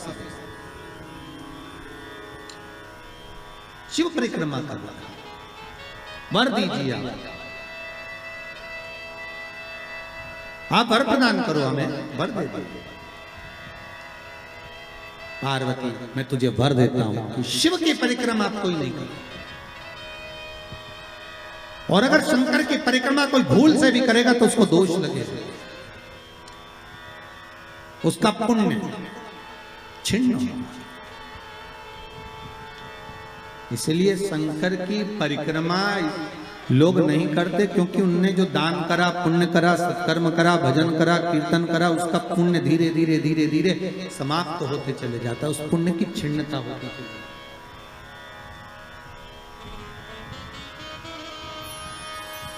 नहीं, पार्वती जी बोली प्रभु हम एक मेरा निवेदन स्वीकार करेंगे, बोलो क्या बात है।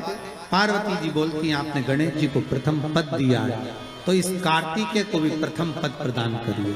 शिव जी बोले ये नहीं हो सकता, क्योंकि प्रथम पद एक ही होता है, प्रथम पद केवल एक होगा और वो एक पद मैंने प्रदान कर दिया। अब मैं दूसरा पद कैसे दे सकता, मैं दूसरा पद कैसे प्रदान कर सकता, मैं दूसरा पद कैसे दे सकता। पार्वती एक काम हो सकता, बोलिए प्रभु मैं कार्तिकेय को कुछ ऐसा बना देता हूं कि जहां पर गणेश प्रथम पद में रहेगा तो ये कार्तिकेय भी प्रथम पद में पूजा जाएगा, बना दीजिए। भगवान शंकर ने कार्तिकेय को श्रीफल का निर्माण कर दिया, स्कंद पुराण का क्या बनाया है, श्रीफल, नारियल। ये नारियल किसका प्रतिबिंब है, तो कहा ये कार्तिकेय जी का प्रतिबिंब है। किसका प्रतिबिंब है, कार्तिकेय जी का।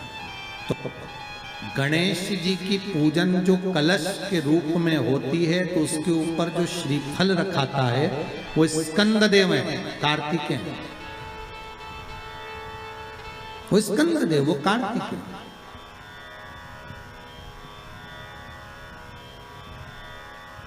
जो रखाया गया फल है वो कार्तिकेय का प्रतिबिंब है। अगर प्रथम में गणेश पूजाएगा तो ये कार्तिकेय पूजाएगा, इसलिए श्रीफल महाराज, श्रीफल कार्तिकेय का प्रतिबिंब है। सारी 33 कोटि देवताओं की सेना का सेनापति कार्तिकेय सारे ग्रहों को शांत करने के लिए, कार्य को सिद्ध करने के लिए, कार्य की सफलता के लिए, व्यक्ति की मनोकामना पूर्ण करने के लिए कलश के ऊपर क्या रखा जाता है, जम के बोलिए, नारियल, श्रीफल रखा जाता है, जो कार्य की सफलता प्रदान। सबसे पहली नवरात्रि का व्रत किसने किया था, उत्तर दीजिए। सबसे पहला नवरात्रि का व्रत, नवरात्रि की उपासना सबसे पहले किसने करी थी, भगवान राम। अश्विन के नवरात्रि में भगवान राम ने 9 दिन तक कलश की स्थापना कर लंकाधिपति रावण को मारने के लिए मां जगत जननी की आराधना करी। भगवान राम ने मां जगत जननी की आराधना, मां जगदम्बा की आराधना।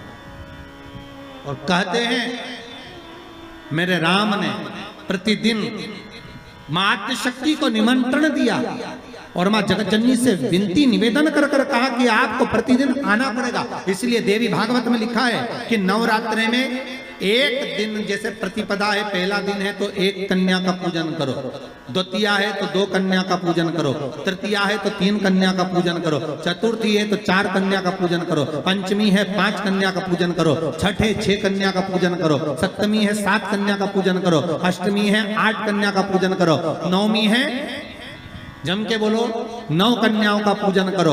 और अगर इस तरह से आप पूजन नहीं कर सकते नवरात्रि में तो 9 कन्याओं का पूजन एक साथ या तो अष्टमी के दिन या नवमी के दिन कर दो, या मध्य में, बीच में भी आप कर सकते हो एक साथ। पर अगर आपकी कोई कामना है, आपकी कोई इच्छा है, मालूम पड़े, जैसे कई लोग कहते हैं कि हमारी इच्छा है, हमारी वो मकान नहीं बिक रहा, या हमारी वो जमीन नहीं खरीदी जा रही, या हमारी कोई कंपनी नहीं डल रही, या हमारे काम में ये अड़चन आ रही है, तो नवरात्रि में, 4 नवरात्रि में से किसी भी नवरात्रि में आप नियम बना लो कि एक कलश की स्थापना कर एक दिन में 1 कन्या का पूजन कर उसको भोजन कराना, लाल वस्त्र देना, लाल चुनरी देना। दूसरे दिन में दो कन्याओं का पूजन कर लाल वस्त्र ओढ़ाना, लाल चुनरी देना, तीसरे दिन में 3, चौथे दिन में 4, पांचवें दिन में 5, ऐसे 7-9 दिन तक एक एक कन्याओं के क्रम को बढ़ाते बढ़ाते बढ़ाते बढ़ाते आप उस पूजन का विधान प्रबल कर सकते। आज किसी का फोन था सुबह, तो कोई कह रहे थे कि हमें गुरुजी से बात कराओ, तो समीर जी ने बताया कि फोन आया था और वो बोल रहे थे कि हमें नवरात्रि में अगर मान लो कोई साधना करना हो तो कौन सी साधना करना चाहिए, हम किसकी आराधना करें, हम 9 दिन तक किसकी साधना करें। तो अगर बन सके तो देवी भागवत में सबसे सुंदर साधना यही है कि हम एक दिन में एक कन्या के चरण धोकर पूजन कर कर उस कन्या को भोजन कराकर उसका स्मरण करें। हाँ, ये जरूर है अभी कोरोना महामारी चल रही है तो इस नवरात्रि में भले ना करें, पर आगे की नवरात्रि में जब नवरात्रि अच्छे रहें, कोरोना से मुक्त रहें, तब आप किसी कन्या को एक दिन में 1, 2 दिन में 2, 3 दिन में 3, 4 दिन में 4, 5 दिन में 5, ऐसे नवरात्रि 4 बार जो नवरात्रि आती, किसी भी नवरात्रि में आप स्मरण कर उसका फल मिलेगा।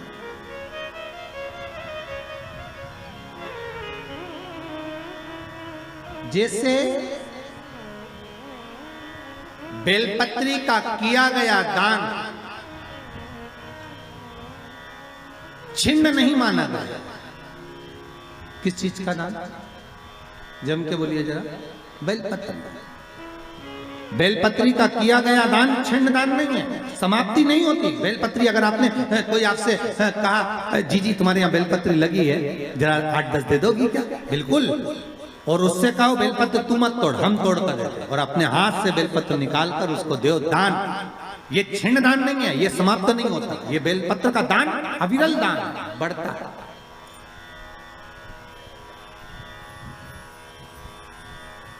सुख का भान करता है। ये छिन्न होने वाला नहीं अभी।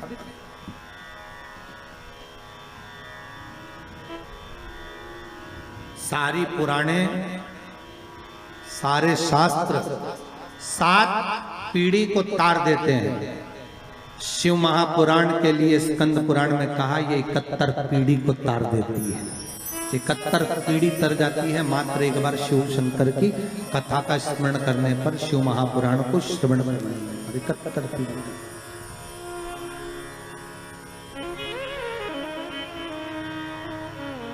उज्जैनी में कभी आप लोग जाएं उज्जैन तो ऋण मुक्तेश्वर महादेव के मंदिर की दीवार पर लिखा हुआ है कि 71 पीढ़ी को तारने वाली होती है शिव महापुराण की। वो तो बघेल परिवार का ना जाने कौन सा पुण्य प्रबल हुआ होगा साहब। हम तो कहते हैं इनके माता पिता के भी पुण्य और माता पिता के भी माता पिता के पुण्य, दादा परदादा के पुण्य की गुल्लक भराई होगी, तब जाकर इन माता पिता के पुत्र और पुत्र वधू, बहू और बेटे इस शिव महापुराण की कथा को करवा रहे हैं। भगवान की कहीं कृपा हुई तब जाकर ये कथा हो रही। ये भगवान की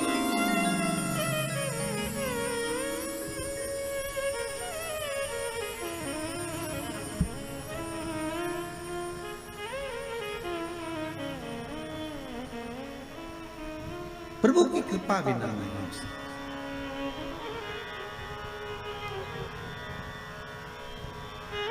करुणा सागर करुणा करा है तो प्राप्त हो।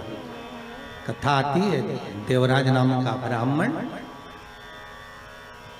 था। ब्राह्मण पर कर्म छोड़ दिया था, ब्राह्मण का कर्म से वंचित था।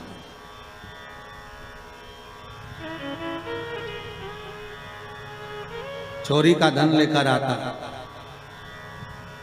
शरीर में ताप पड़ गया, शिव मंदिर के अंदर प्रवेश कर गया। बहुत ठंड सी लगी, मंदिर में दुबक कर बैठ गए।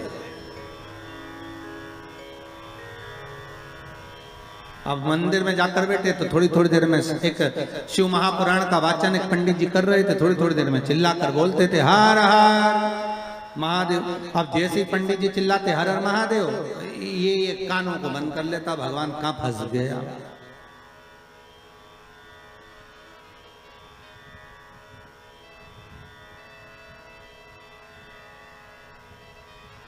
अच्छा, कोई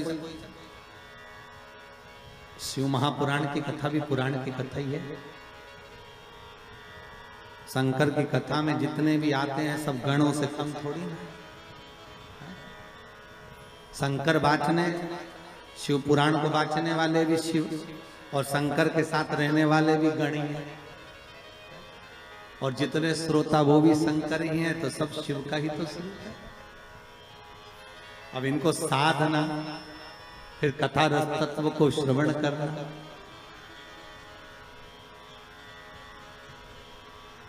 अच्छा एक तो महाराज कहीं शहर में कथा हो ना उसमें अंतर होता है, गांव में कथा हो उसमें अंतर होता है। और गांव में भी कथा हो तो गांव के अंदर भी गांव,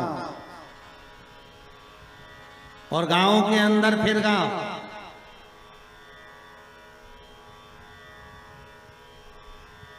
और फिर वो पांडे तारा, और उसके अंदर फिर कथा, वो भी शंकर की।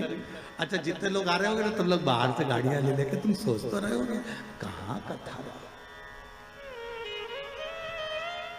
अच्छा पहले रानीगंज पहुंचो, रानीगंज से फिर पांडे तारा पहुंचो, फिर पांडे तारा पहुंच के कथा ढूंढो, हो कहाँ रही। तुम किसी को मत ढूंढो, तुम तो बघेल को पकड़ इनको कथा हो ढूंढ। शिव की कृपा है, शंकर की। अब देवराज धन लेकर बैठा तो था पर कथा में मन नहीं लग रहा था उसको। तो महाराज जैसे ही बोले ने हर हर महादेव, तो इसको आए गुस्सा। अच्छा कोई पुण्य भागी होता है ना, जिसके मन में भगवान की भक्ति का प्रतिबिंब होता है ना, उसको कथा में बड़ी रुचि आती है, उसका मन कथा में लग जाता है। और जिसके भीतर पाप भरा होता है ना, बस उसको तो अगर भजन भी गाए, कोई कथा भी सुनाए तो भी मन नहीं लगे। बताओ नींद आ रही है तो। अच्छा तुम भी कम थोड़ी ना कथा में आए होगे, उससे पहले चाय डकार के आए होगे, निपटा के चाय माय पी के तैयार मैयार होके, सौंफ सुपारी सब खा के फिर अलमस्त होके फिर कथा में बैठे। कोई तुम साधारण हो? तुम भी चतुर। और तो और जेब में लेके भी बैठे, कहीं का महाराज होगा, अगर नींद भी आएगी तो थोड़े एक आध कट खाता। वो तुम बहुत चतुर हो। अब देवराज तो कथा सुनने के लिए बैठा, उसकी चित्तवृत्ति में। अब वो तो कथा सुनना नहीं था, केवल चोरी का सामान लेकर जा रहा था, चुप कर बैठा हुआ था। जो महाराज चिल्ला, इसको तो भागा यहाँ से, भागा आगे जाकर शरीर में ताप था, गिर गया, चक्कर खाकर मर गया, प्राण छूट गए। 5 मिनट भी नहीं, केवल 2 मिनट की शिव महापुराण की कथा सुनी थी। शिव महापुराण की कथा कहती है देवराज के प्राण छूटे, शंकर भगवान नंदी लेकर आ गए। यमराज पाड़े पर चढ़कर आया, शंकर नंदी पर चढ़कर आया। तो यमराज ने पूछा भोलेनाथ आप? शिव जी बोले हाँ। तू कैसे आया? यमराज बोले देवराज को लेने के लिए आया। देवराज को लेने? हाँ। क्यों? तो बोले इसने पापी पाप करा, इसने पुण्य करा ही, इसलिए इसको लेकर जाना है। यमराज बोले इसको लेकर मैं ही जाऊंगा।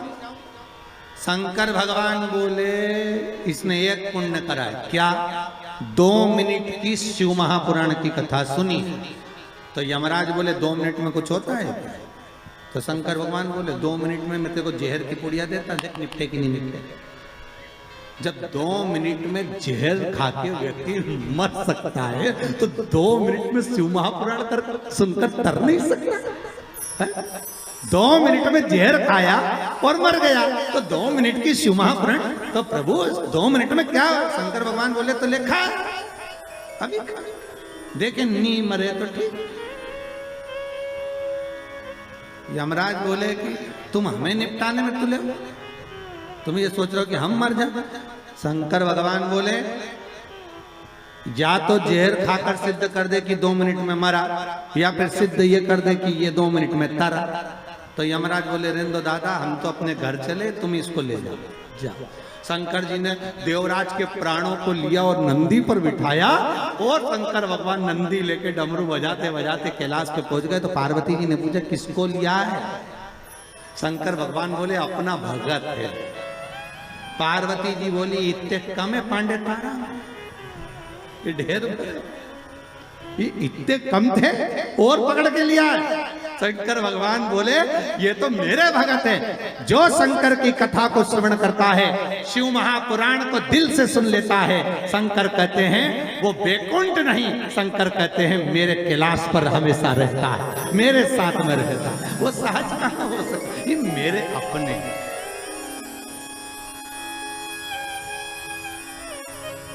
पार्वती जी बोली अपने रहने की तो जगह नहीं, गुफा के अंदर तो अपन रह रहे और पकड़ के लिया इसको। शंकर भगवान बोले पार्वती थोड़ा आंदो आंदो। पार्वती जी बोली सबको आंदो और अपन बाहर जान दो। शिव जी बोले पार्वती यही तो आनंद है, यही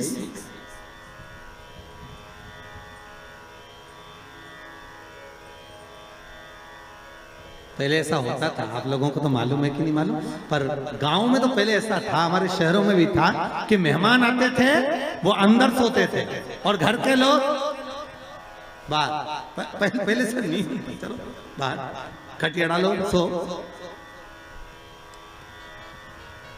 देवराज समय आया, आगे वर्णन आया। महाराज शिव महापुराण की कथा कहती है एक बिंदुक नाम का ब्राह्मण, वो भी अपने कर्म से वंचित था। महाराज वो भी अपने कर्म से, इसकी पत्नी का नाम था चंचुला देवी। और चंचुला देवी जो